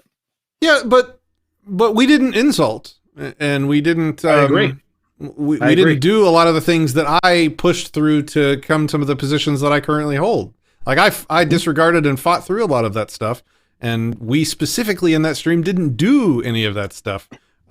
We cut up, and we didn't mince words when we found problems. We didn't insult. We didn't talk shit. We didn't say things like Passio's a cult leader. Passio's smart enough to know better than to say the things he's saying. He's just saying this crap for clout. We didn't do any of that. We didn't. We just literally precisely evaluated the ideas and the lack of argumentation and ethics backing them up. We didn't, I mean, and we still get accused of this stuff, which kind of makes me not want to try anymore to be nice about it and just come out and say it. But I know that's not the answer. Kojal says, why not drop the personal insults then? I don't know. If you're talking to us, man, I don't know what you're talking about. You said you just turned it off. It wasn't helpful at all. Are you talking about our stream, or am I reading your comments out of context? Dude, if you had a problem with our stream, let us know what your problem was. I'm genuinely curious to hear it. It was just, whew. Okay. Yeah. Outlaw says, let me read one comment and then I'll hand it to you, Christian. Outlaw Barber says, that live stream was the absolute best philosophical breakdown of someone else's philosophical work. This is how we get to the absolute truth that is in our community. No insults, I heard. Thank you. I'm glad that you saw that. I agree. I'm glad that you saw that. That's what I was going for. Christian? Yeah, I was going to say too, I don't usually hang around like the comments of videos or anything like that. But I specifically wanted to track the comments of the video that video series, the conclusion specifically, to see what like the general reception was of it. And there was like a very consistent line, a couple consistent lines that a lot of people took, which was either that we were disrespecting Passio, and so like nothing we said was worth any value, which if we did, then I don't think we could have done a stream that would have been more respecting. I mean, maybe we could have like put an altar up with like a portrait of him in the back and like kowtowed to it every three. I don't know what else could we do really? So if that's your problem, I can't help you. We would never, no one is ever going to cover his work in a way that'll meet your criteria. I'm sorry to say that. And the others were all non-arguments, usually in reference to the non-arguments that we talked about in the video. And I think that kind of demonstrates the fact that for a lot of people, and this is unfortunate, it didn't matter at any point what we said. And I think we all kind of knew this going in. It's not like everybody who watched the video was going to be like, oh, wow, these are really salient critiques of Passio and his work. But all I wanted and didn't receive from almost anybody, I think there were a couple good comments. So if you were one of those people, don't worry. But what I wanted and didn't receive was people with salient criticisms or critiques of our own critiques of his work, or solid defenses that we could have a conversation on and kind of continue it from there. Because that could have been the stepping point into a next series of arguments. But there wasn't any of that. There wasn't any of that. None of it. Zilch. And that's, to me, was the biggest problem of like the reaction that I saw from it. That's because you guys did a thorough good job. You on You is asking, why don't we set up a table on Google Docs and write down all the problems you have with either party? The live stream in question, we had a Google Doc where we took notes and wrote down all the problems. So there is that. Okay, so now I want to do a flyover of some of the comments without dwelling too much on the cancerous ones, but just to kind of talk through the feel of the feedback that we got. And I won't do names because that's not conducive to learning anything, but let's just go through some of these. This is representational. I was hoping for a serious critique, and maybe I'm being hasty, but when you said that you shouldn't need 8 or 20 hours or even 2 weeks to learn or understand something, how long did it take you to learn how to talk or walk, or how long does it take to become a doctor? That was an extremely short-sighted comment, and I will revisit your video, but first impressions are everything.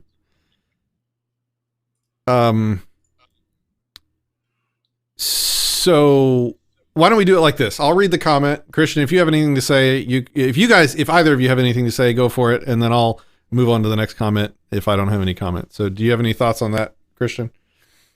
Yeah, I mean, it's just kind of like an aesthetic critique. Like, I mean, you can disagree with it, but like to say that sets the whole mood for the entire conversation, like because it's 8 or 10 hours, it cannot be correct. Is that's not what was being said. So I don't even really know what much to do with that. I'm sorry if you didn't like it, you know? Well, I mean, we said that it shouldn't take 8 or 20 hours to understand something. I think the point is like, oh, what's the quote from Einstein? He says, if you can't, I forget what the specific quote is, but it's something like, if you can't explain it simply, maybe you don't understand it well enough, is something like the quote. If it takes you 8 hours to describe your moral philosophy, maybe either you don't understand it well enough or there's a problem involved. So that's the first thing. The second thing is, he said that in reference to him talking about, how long did it take you to learn how to walk or become a doctor? Like, that's not, he said at the beginning of his talk that his talk would include everything we needed to know to understand his natural law. So we took in his entire body of work. So we did the equivalent of your analogy of taking the entire course to become a doctor. And at the end of it, when we were ready to be handed our doctorate, we realized that piece of paper was nothing. So that's my response. The next interesting comment, and I got a lot of this, was that our channel, Disenthrall, apparently has funny numerology. Moving on. The second most often comment was to get Mark on the show. Just invite him on. Just talk to Mark. And it's hilarious because it's these people admitting that they didn't watch the stream. Because one of the first things I said in the beginning of that stream is that I hate doing streams like that. I would much prefer to get the people on directly and talk to them face to face, like about our disagreements about their philosophy. Like if Christian and I are about to publish the Anti-Subjectivist Manifesto, which is our attempt at crafting the most consistent, least arbitrary moral philosophy ever created. And if somebody out there has a problem with it, I want them to contact me and invite me for a conversation. I'm there immediately. I'm so excited to do it. And so I try and do that in the other direction too. Like if I have a problem with something somebody is putting out there, the first thing I do is contact them and invite them on the show to have a conversation. I did that with him through multiple channels, even up to and including standing next to each other on a debate stage at the Anarchapulco event coming up.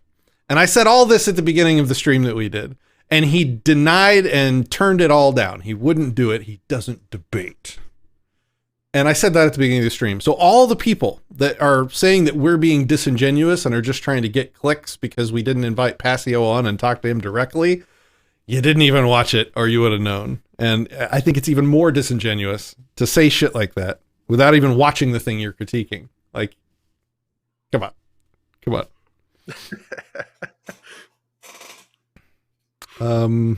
Yeah, this is going to be a little ranty. Sorry, guys. You voted for it.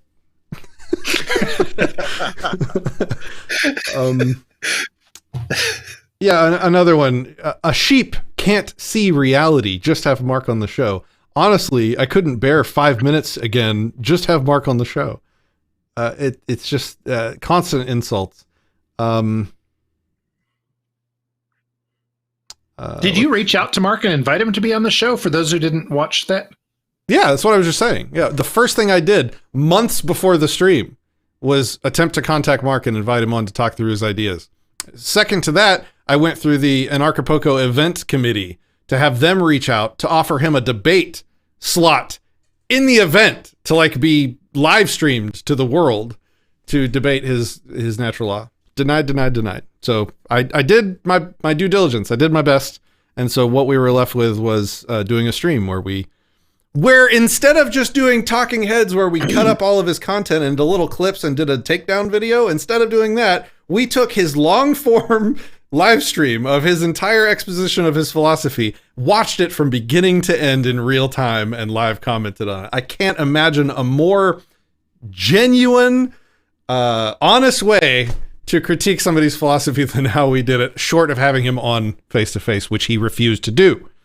So all of the critiques that we're being disingenuous and flippant and not taking it seriously are just retarded.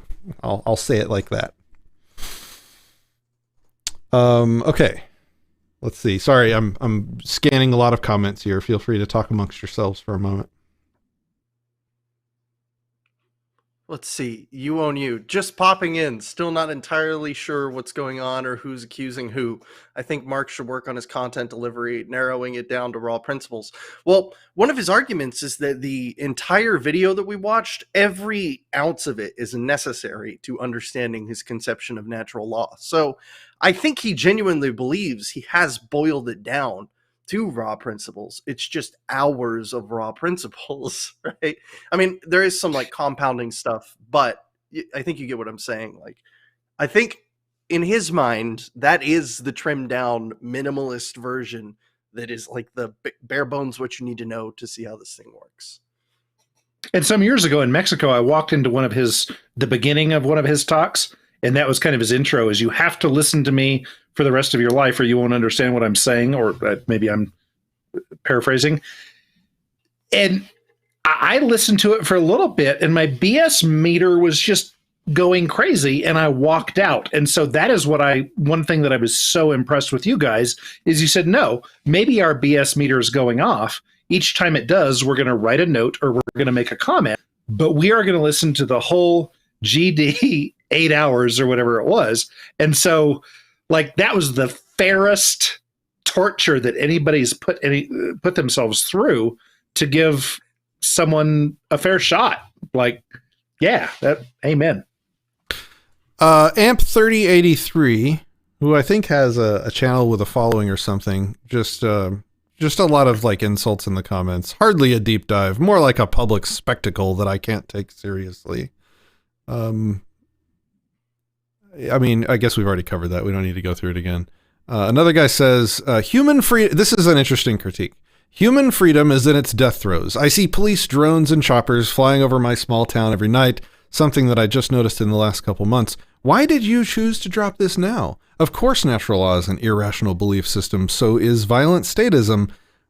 But so I guess one of the critiques that several people raised in different ways, maybe this wasn't a good example, was why are you attacking your own side? We need to be attacking statism, not other conceptions of voluntarism. Christian, do you have any thoughts on that? Yeah, I care about the truth. I don't care about the sides game. Like, I don't care if you call yourself a libertarian or an anarchist or a voluntarist. If you say something wrong, or that I believe is wrong, at least, I'm going to be like, yo, hey, what's up with this? We need to talk about this, or we need to look into this thing, because it's not the case. I don't care if you're a Republican or you're a Democrat or you're a libertarian or you're an anarchist or you're whatever, a unicorn pixie fairy man. I don't care what you are, what you call yourself, or what your ideology is. All I care about is finding the truth. And I know a lot of people say that, but I think the fact that we are willing to, quote unquote, eat our own or fight in our own side or something, shows that we're not just trying to play some like political turf war game. Like, what we want is good ideas. That's it. I want to do a whole show on that topic sometime. Yeah, let's do it. Attacking statist ideas is like playing on easy mode. It barely interests me anymore. I've dissected that shit for 12 years now on this YouTube channel. Also, the second thing I'll say is that the reason why voluntarist philosophy has gotten as far as it has in only 30 years is because there is vigorous internal debate. There is sometimes vicious internal debate, where when somebody puts forward something that's wrong or something that conflicts with principles, as happens constantly lately on Twitter with me, apparently, people come out, they say that they have this libertarian position that is absolutely not libertarian, and we call it out. We point out why. We show the math. We show our work. of why it conflicts with libertarian principles. We refine our principles and our ideology, and we get stronger because of it. We should be embracing the debate, and I always have and will continue to do so.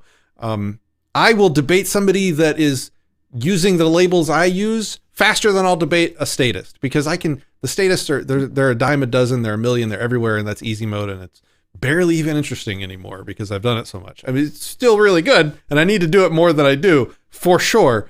But I'm interested in pushing the boundaries of where our philosophy has gotten us, and that means riding on the edge, and that means a lot of internal reflection and conflict and combat over our ideas. And it should be taken as healthy. It should be taken as like a favor. Like when somebody critiques me and points out a way that I'm wrong, I thank them. They're doing me a favor. They're paying me respect by critiquing my ideas. They're giving me their time. They are giving me their time and effort. They didn't have to. They're doing it on for my benefit. You thank them. You appreciate people when they critique you. Not some people have gone so far as Christian to basically say that we're being subversive to the freedom movement by questioning Passio. Like we're trying to undermine the liberty movement by questioning one of our own. It's like 180 degrees from the truth. We're trying to strengthen the liberty movement by making it more rational. Are you saying that attempting to make the liberty movement more rational weakens it? Well, then it needs to be weakened if that's the case. Just like I say, if freedom destroys something, Libertarian Party, then it deserves to be destroyed. Okay. Here's an interesting one. There's a reason why Passio won't debate you. You're stuck in a mindset that demands proof of everything, which makes you a nightmare to interact with on an interpersonal level. Psychic vampire might be a strong term, but those are the vibes you give off when you're demanding proof that slavery is immoral and things like that. Psychic vampire. I feel like there's actually a bit of a nuanced perspective that I could give here that maybe people who haven't been in this position before don't think about. And it's like coming into a conversation or an analysis of a work as a blank slate, right? So when we say something like, well, Passio hasn't proven, I don't know the exact quote, but let's say I said it. I'll put the words in my own mouth. Let's say I said something to the effect of, well, Passio hasn't proven that slavery is immoral. Like, obviously, I hold the opinion that slavery is immoral, right? Like, that's my own perspective. But when we're looking at analyzing a body of work, we come in as a blank slate and we apply all of the rules. This is checking for consistency inside of the body of work. You apply all of the rules as a blank slate and you accept them on face value. Even if you critique them, you accept them on face value and see if the system even works as advertised, right? So when you put A to B to C to D, and then you're supposed to get the product E out, if it doesn't come out of A, B, C, and D, then you know that there's an issue with the internal consistency of the system that's being advertised. So when we say things like, Passio hasn't proven that slavery is immoral, it's not us saying like, slavery isn't immoral. How Passio can't prove that or whatever. Like, we believe that there are solutions to this, just not in what was advertised or what the premises didn't lead to the conclusion. So this is just, it's like a technique for analyzing these sorts of things. And it gets really hard when it's this long and there's that many steps. So I just, even more kudos for actually catching things like that. But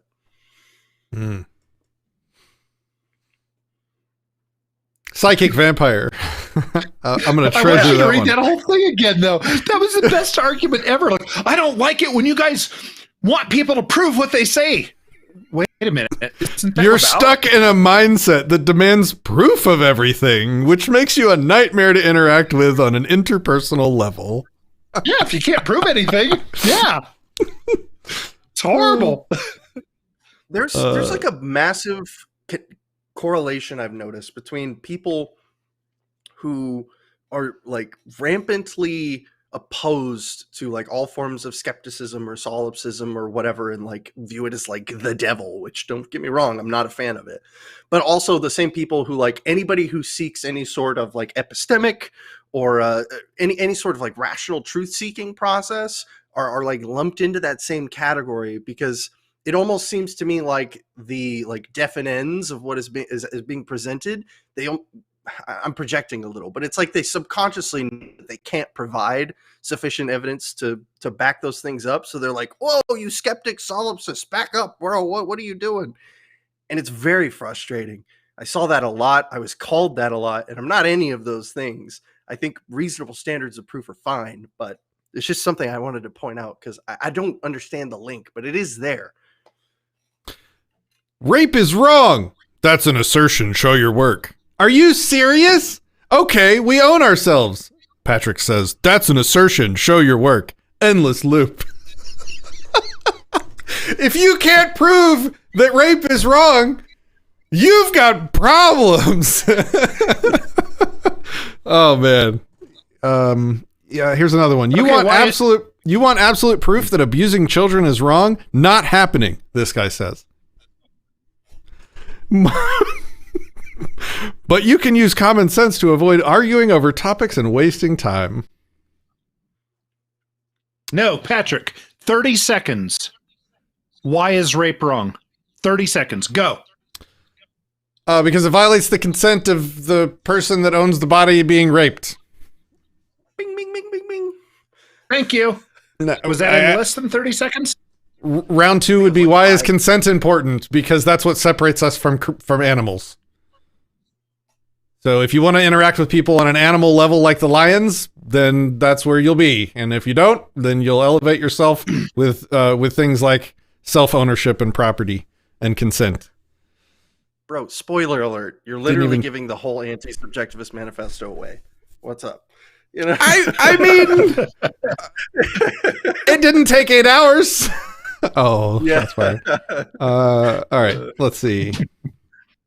Here's another one. Keep in mind, this whole presentation is about making assertions. That was kind of the problem. He specifically said not to believe him. Believe it or not, this is a condensed presentation. Yeah, a lot of people were upset by me requiring or demanding that when Passio says slavery is wrong, I said, you need to show why. You need to show your work. And Passio says morality is objective. Prove it. You can't just say that shit and expect people to care. Although apparently a lot of people do. Okay. And why is that? Why do a lot of people not care? Shepard, that question's for you. Why do people not care?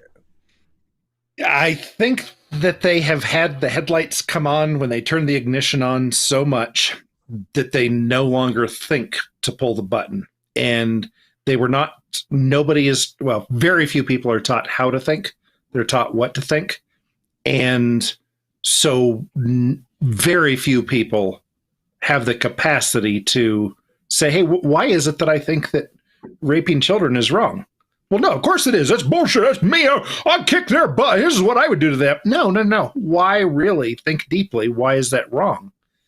And so many people just have this guttural response, which I happen to agree with, but they don't look at the deeper points.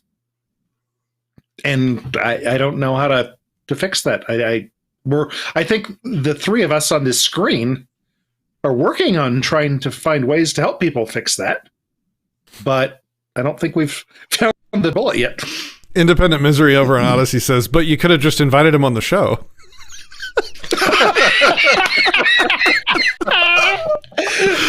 Freaking good. Why is morality subjective, Patrick? 30 seconds.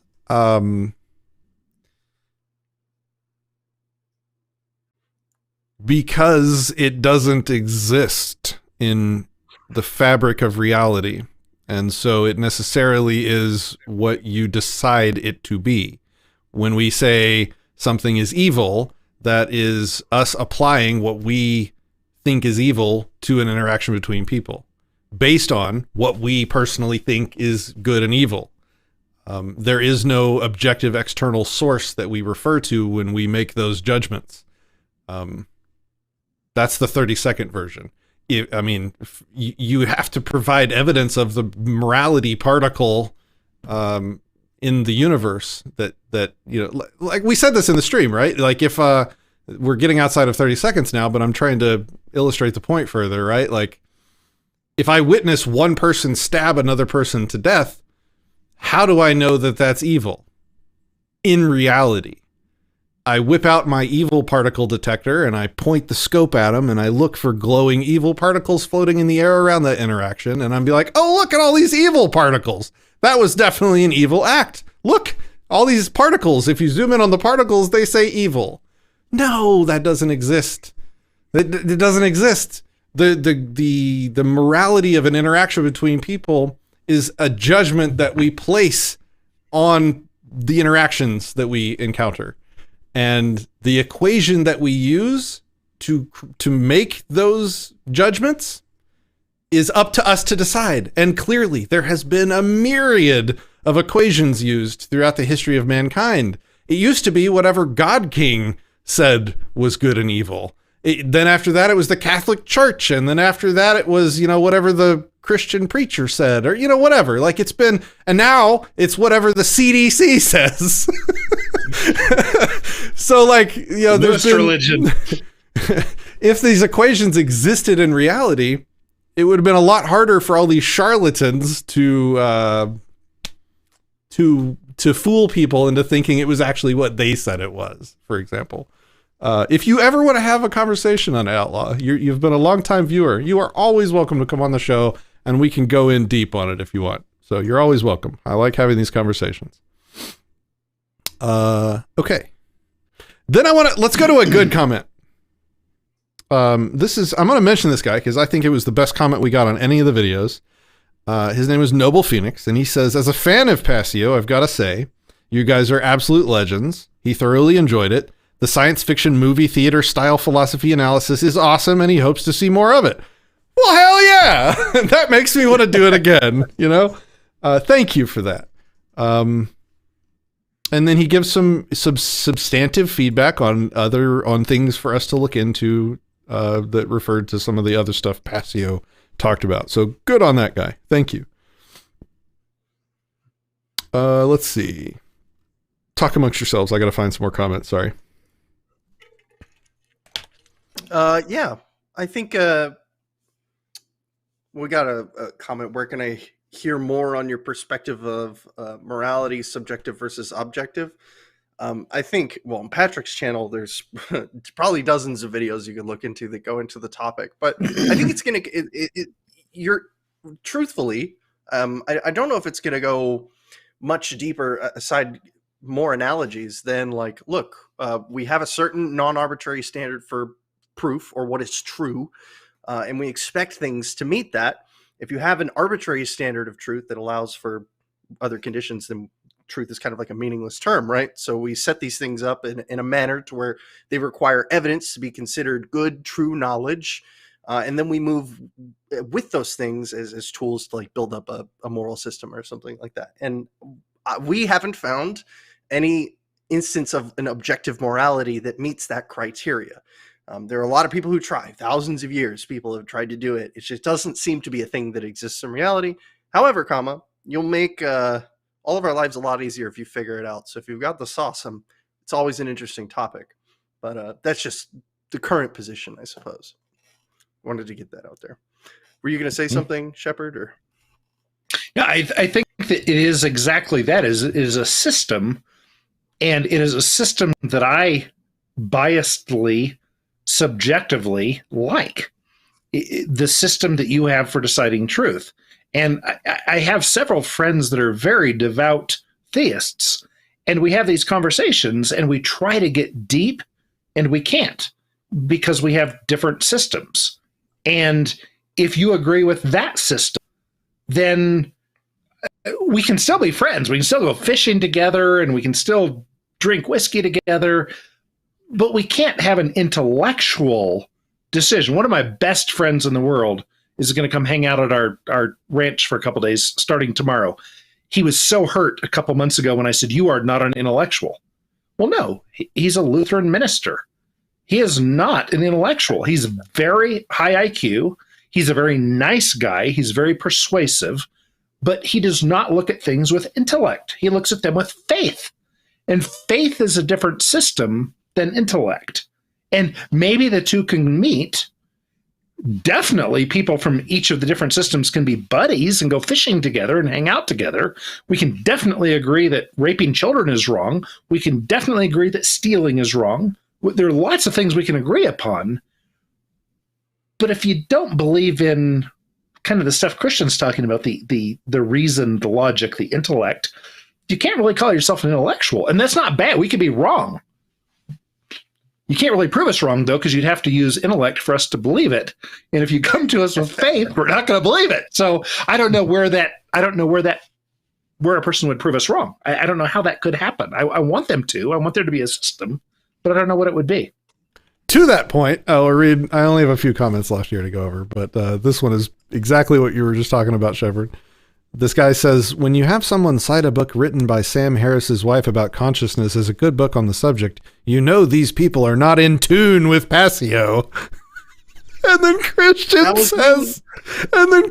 says, arguments and claims don't require anyone to be in tune with anything. They require substantiation and evidence. I don't have to vibe with you to accept that the sky is blue, nor do I have to not vibe with you to point out faulty reasoning. BTFO'd. Oh, man. Awesome. All right, here's one. Here, go ahead. No, I was just going to say, if you're in the chat for whatever reason and you took me being a little attitudinal personally, it just we're different humans, man. We have very different criteria for what for what makes up true, accurate knowledge, and mayhaps is irreconcilable. I don't know. So here's another comment from Amp 3083, who's got following. So he says, and this is disappointing, the way he communicates his disagreement. In another video, Pat watched Mark's video while multitasking the live stream, giggling and commenting how he likes the music at least. True research isn't done as a public spectacle. In his server, he tells people to step up as though truth were a championship trophy you win by knockout. He's got the attitude common to his cult, which is, wait, let me get my arms folded. Okay, prove it to me. Go. There is no one to step up, no competitor seeking entry into his tournament of fools. There's no person here, just an idea. The idea has been presented at a location accessible to him. It's no one else's job to make it fit inside his head. If Pat is looking for freaks to drag out onto his carnival stage so he can get views or likes or whatever these self-promoters place on the altar of their empty soul, he's looking in the wrong place. His doorbell has been rung and there is a package outside. The deliverer is gone. It's up to him what to do now. But like you said, he's unwilling to do the work because, quote, "ma evidence." Damn good writer. Yeah, I was about to say, I was like, I need to know who's his speechwriter because I need to get some. That is awesome. I mean, it's all bullshit, but it's awesomely wrong. Hyper eloquent nothing. I mean, so again, let me summarize as generously as I can. He saw it as a public spectacle. We've already kind of addressed that to the degree that we can. Truth is as a championship trophy to win by knockout. I don't really disagree with that. Like, truth is truth. Facts don't care about your feelings. And if somebody's speaking untruth and you challenge them to back it up and they don't, Mark Passio, then you win. You win because they didn't even show up. And so anyway, let's see what else. He calls me fools. We have a cult. Like, this is all manipulative nonsense language that makes me not care about your opinion. It's not an actual critique. It's just using words that make us sound nefarious rather than addressing our critiques, which shows that you have no, like if he had a valid critique of our response to Mark Passio's work, you'd think he would have led with that rather than call us fool cult leaders. I turned my house over to you guys because I wanted to. Anyway, all right. So that was that one. You even said, here's another person. You even said in this video that you agree with about 90% of what Mark says, yet you created 5 videos titled The Junk Science of Mark Passio. Please reconcile this contradiction. Easy. And I want to fold the, go ahead, Shepard. Nope, that's it. You go. No. Yeah, no, it's we said in the video multiple times that we agree with Passio's conclusions. Like, if you have an equation that's like 2 + 9 equals truth, and or equals rape is bad, I'm gonna say, wow, I don't know how you got 2 + 9 equals rape is bad, but I agree that rape is bad. That's what we were saying. We were like, we agree with his conclusions, rape is bad, but his math wasn't actually math. That was just nonsense. That's what we were doing. Why were we doing it? Again, because I got accused in direct message by somebody else that said it was very egoic of us to create 13 hours of content spread across 5 YouTube videos going after this Mark Passio guy and his philosophy. What an ego Patrick must have had to want to do that. It's like, God, does anybody have any arguments around here? Can I get an argument? Please. No, like, I think I'm trying to steelman what it would look like if I had an ego. Like, if it really was about the ego of it, I wouldn't have contacted him first, because that might have proved that if I contacted him and he took me up on my request to have him on the show to debate, he might have proven me wrong. That's a risk to my ego. A person that was all about ego wouldn't have done that. Certainly wouldn't have invited him on the show for a 1-to-1. A person that was all about ego would have chopped up his content into little tiny 5-second segments, did a talking head YouTube takedown video, because that will make me look a lot more right than a 13-hour video hardly anybody will watch will. And that will help my ego. That'll pump my ego, and my view counts would be a lot higher if the videos were 10 minutes long instead of 45 minutes and 12 hours or whatever. This is just nonsense. It's very frustrating to me. I'm going to interrupt for a second. I'm looking at the chat. I wanted to see if there's one from Mark that says, this is BS. Let's just work this out. Can I come on, kick Shepard and Christian off? Let's chat it out. Right now. Yeah, I don't see it. Yeah, I don't see it. I would kick you guys out of here so fast. Like, he would be on the show. He would be on the show in seconds. And I would be happy for him to prove me wrong. Man, that would be a great conversation. Wish it could happen. Okay, only 2 more. Here's a rant. What exactly is the point of this video? So you are moral relativists? Is that my understanding? I have yet to see you put forward even 1% of the effort Mark has put forth in espousing truth and making positive change. Furthermore, I'm supposed to listen to you, some chickmunk costume wearing dude, and another guy who just stares. I think they were talking about you there, Christian. Or maybe me. I guess it could have been me. Nah. Professional wrestler. Come on. Yeah. No, well, that means you're assuming I'm the pedo. So for the record, nah, I'm out. Good luck with your science, in quotes, and idea of morality, in quotes. You lost my respect with this video completely. If you had an actual constructive point to make with this $80 waste of energy, maybe I'd stick around to see if there were any further nuggets of truth to be gained from you. I followed you for a reason at some point, but I've long since forgotten. Okay, so the point I wanted to... Stripe in the hair. Yeah, thank you. Yeah, it must have been. Do I need to bring that back? Yeah, I mean, I don't know what other reason he could have followed you for, because it's the same content, basically, but... Sorry. Yeah, no, so the most salient point I can make from that is... like, several people came out and said, I'm unsubbing, unfollowing, you're not what I thought you were, Patrick. Like, this is all cult manipulation strategies where you disassociate from me loudly and publicly to try and shun me. And I will add to that a fact that most people don't know is that Disenthrall as a platform has lost more subscribers over that live stream than I've ever lost from anything else I've ever done. Any of the status challenging videos, any of the other philosophical content that I've done where I critique other people's stuff, pale in comparison to the number of supporters that canceled their support over that Passio live stream. I'm not here for your money, even though I've got a lot of people accusing me of doing this entire channel to get clout and subscriber money. That's absurd. I hardly get any money from this entire endeavor. We're talking a couple $300 a month on a good day. I'm not about the money. I'm not here for that. And it's absurd when I get these accusations. It's just so ignorant. Would I do it again in light of the supporters that I've lost over that live stream? Hell yes, in a second.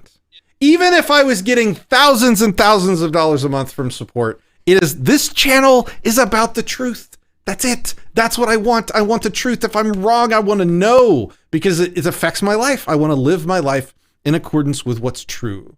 And if you're going to unsub.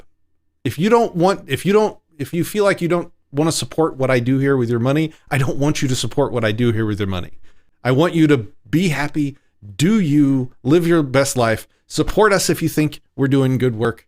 We could definitely use it, because I've got an editor now that basically gets all of the money that gets donated, right? I just turn around and hand it to the people that help me produce this content by doing the editing and stuff that I don't have time to do anymore. Supporters, you guys are awesome. You literally make it possible for me to create more content, because I'm able to use that money to pay people to help me do the editing and the hard work that goes on behind the scenes off camera. But I will never compromise truth. I will never soften the message for fear of losing a supporter. I want to make that completely clear. Now, this is not me chastising the people that chose to end their support. I'm chastising the people that have DM'd me to flaunt that I have lost support over that live stream. I literally don't care. I care about the truth infinitely more than I care about supporters. So that's the point I wanted to make to that. Christian, you have anything before I do the last one? Christian Shepard? Yeah. I lost nothing from doing the live stream, but I think it was a good thing to do. And believe it or not, even though we ran ourselves ragged at the end there, I think it was fun. I really enjoyed going through the work and getting the opportunity to test these ideas and to put all of these strategies in place for analyzing these hyper complex arguments and looking at them step by step and in the broad strokes and whatnot. It was fun. So I don't regret doing it. And I'm sorry if you didn't like what we did, but I don't think we could have done it nicer. I mean, like, think of anybody else who does any kind of content covering anybody else's stuff. I can't imagine anywhere else you would have gotten as softball of a game. Amen. The content artist formerly known as an anarchist once said it beautifully, Stefan Molyneux. He said something to the effect of, he says, I have produced however 2,000-3,000 hours worth of content, 6 books, blah, blah, blah. He said, this is an answer to my child's future question. Daddy, the world is crap. What did you do? And he said, I can answer my daughter and say, I produced 2,300 hours of podcasts, 600 hours of video, 4 books, blah, blah, blah, blah, blah, blah, blah. That's what I've done. Honey, I did my best. And I think at that point, he wasn't in it for the money. And even if he was, nothing wrong with that. But I think that there is a certain purity and loyalty that comes with the income that we each receive from our freedom activism and our search for truth. Yeah, exactly. And actually, I got to say, like, I am now making like $8 to $12 a month on book sales. So, okay, maybe I'm a greedy capitalist pig and maybe I'm doing it for the money. But the truth is, I want to be able to say many years from now, I think a certain thing. I could be wrong, but I think it. Nobody's proven me wrong. So I'd kind of like to put it out there. Here's my effort. I don't think that's a bad thing.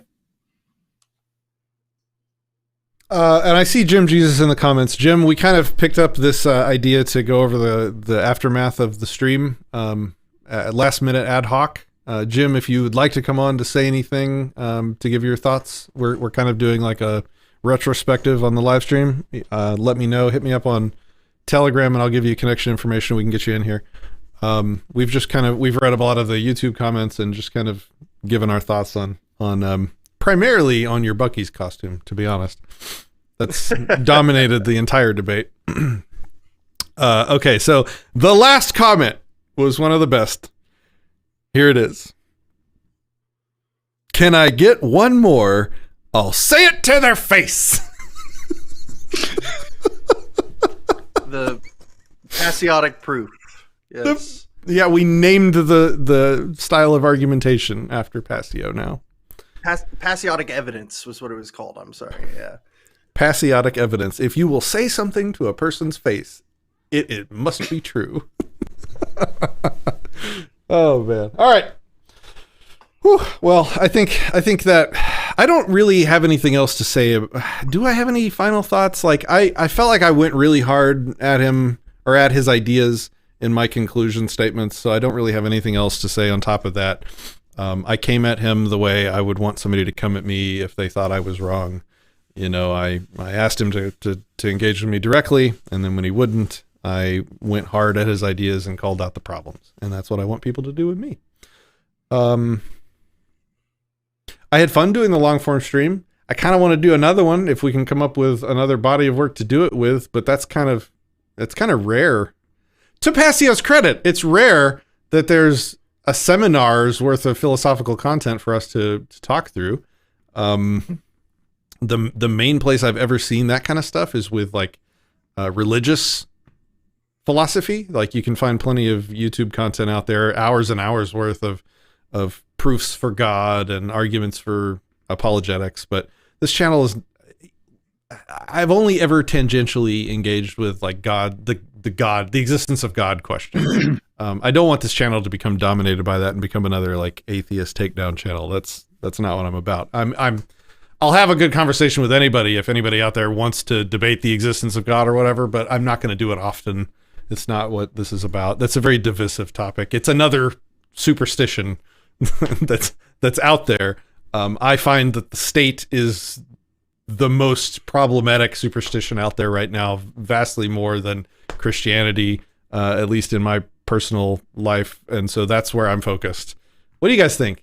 So I see three big mass superstitions. Tell me what your opinions are on like which one's most negative for you right now, right? I see the superstition of familial bonds, which to that is what that means is like you have to cut people in your family slack when they're abusive because they're your family member, because they're your blood relation. Like maybe you have like an abusive parent or like a sibling that's always getting into serious trouble and dragging you along with him.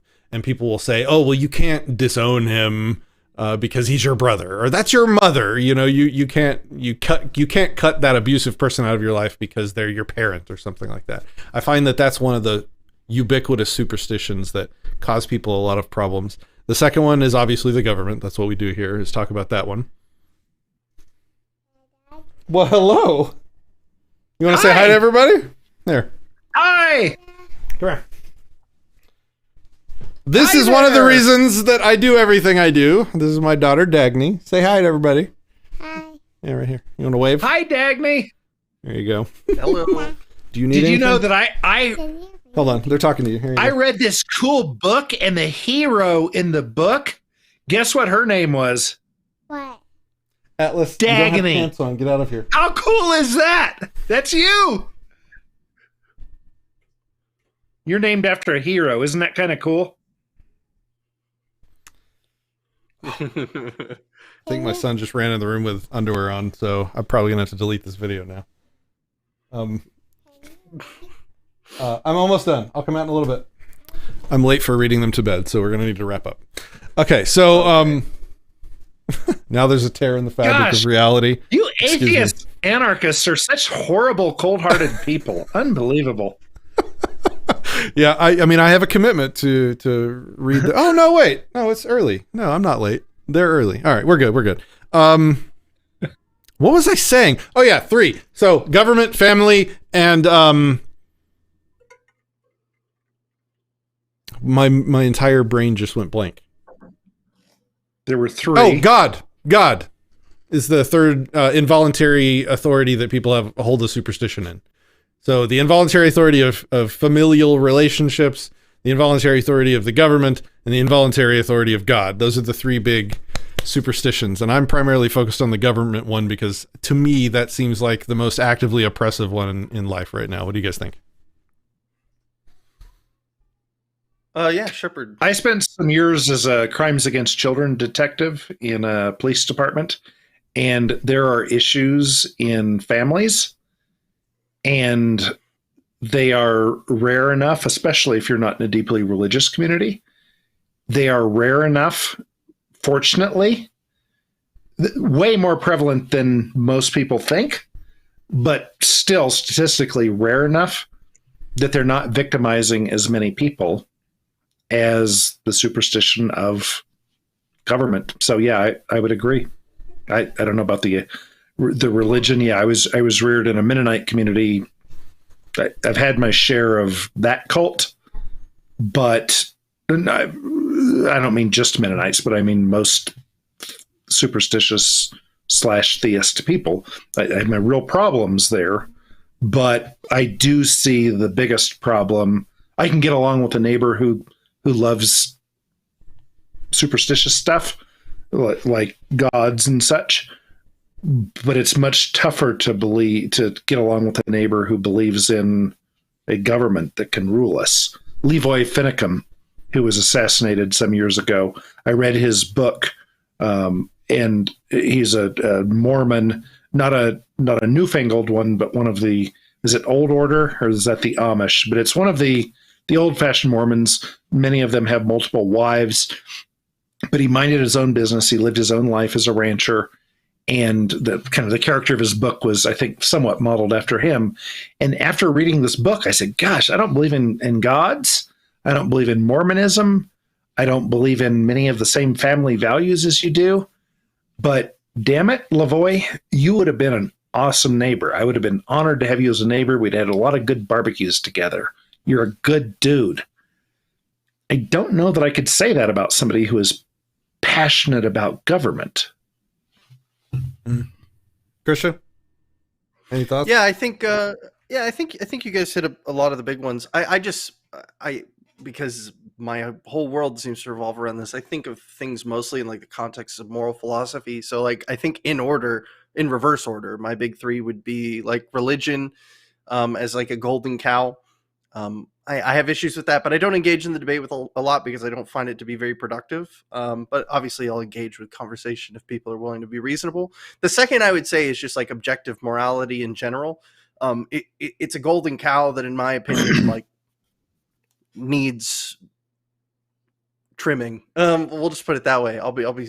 But the biggest one is the state. And I also think it's the most approachable, crazily enough, but it's very rare that you get one of these things without at least one other or all 3 of them looped together, in which case, there's a mountain of work that has to be done. But, that's kind of the way I see things. Colgil says there's a cult of psychiatry and Yeah. There's some other, the just authority of professionals in various fields can definitely be misplaced quite often. That's for sure. Yep. All right, cool. Well, guys, Christian, thanks for joining like last minute with no notice with a subject that just popped up. It was cool to have you on. Shepard, thanks as always for providing most of the topic ideas for this show. I enjoy talking to you always, so thank you. Yeah.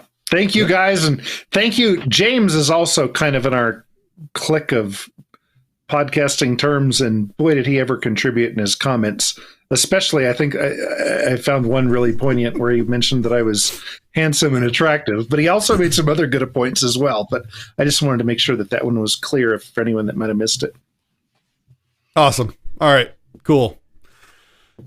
Very nice. Somebody is talking from DLive. That's weird. Nobody ever watches from DLive. All right, guys, take it easy. With that, we are out until next time. Oh, I had an idea.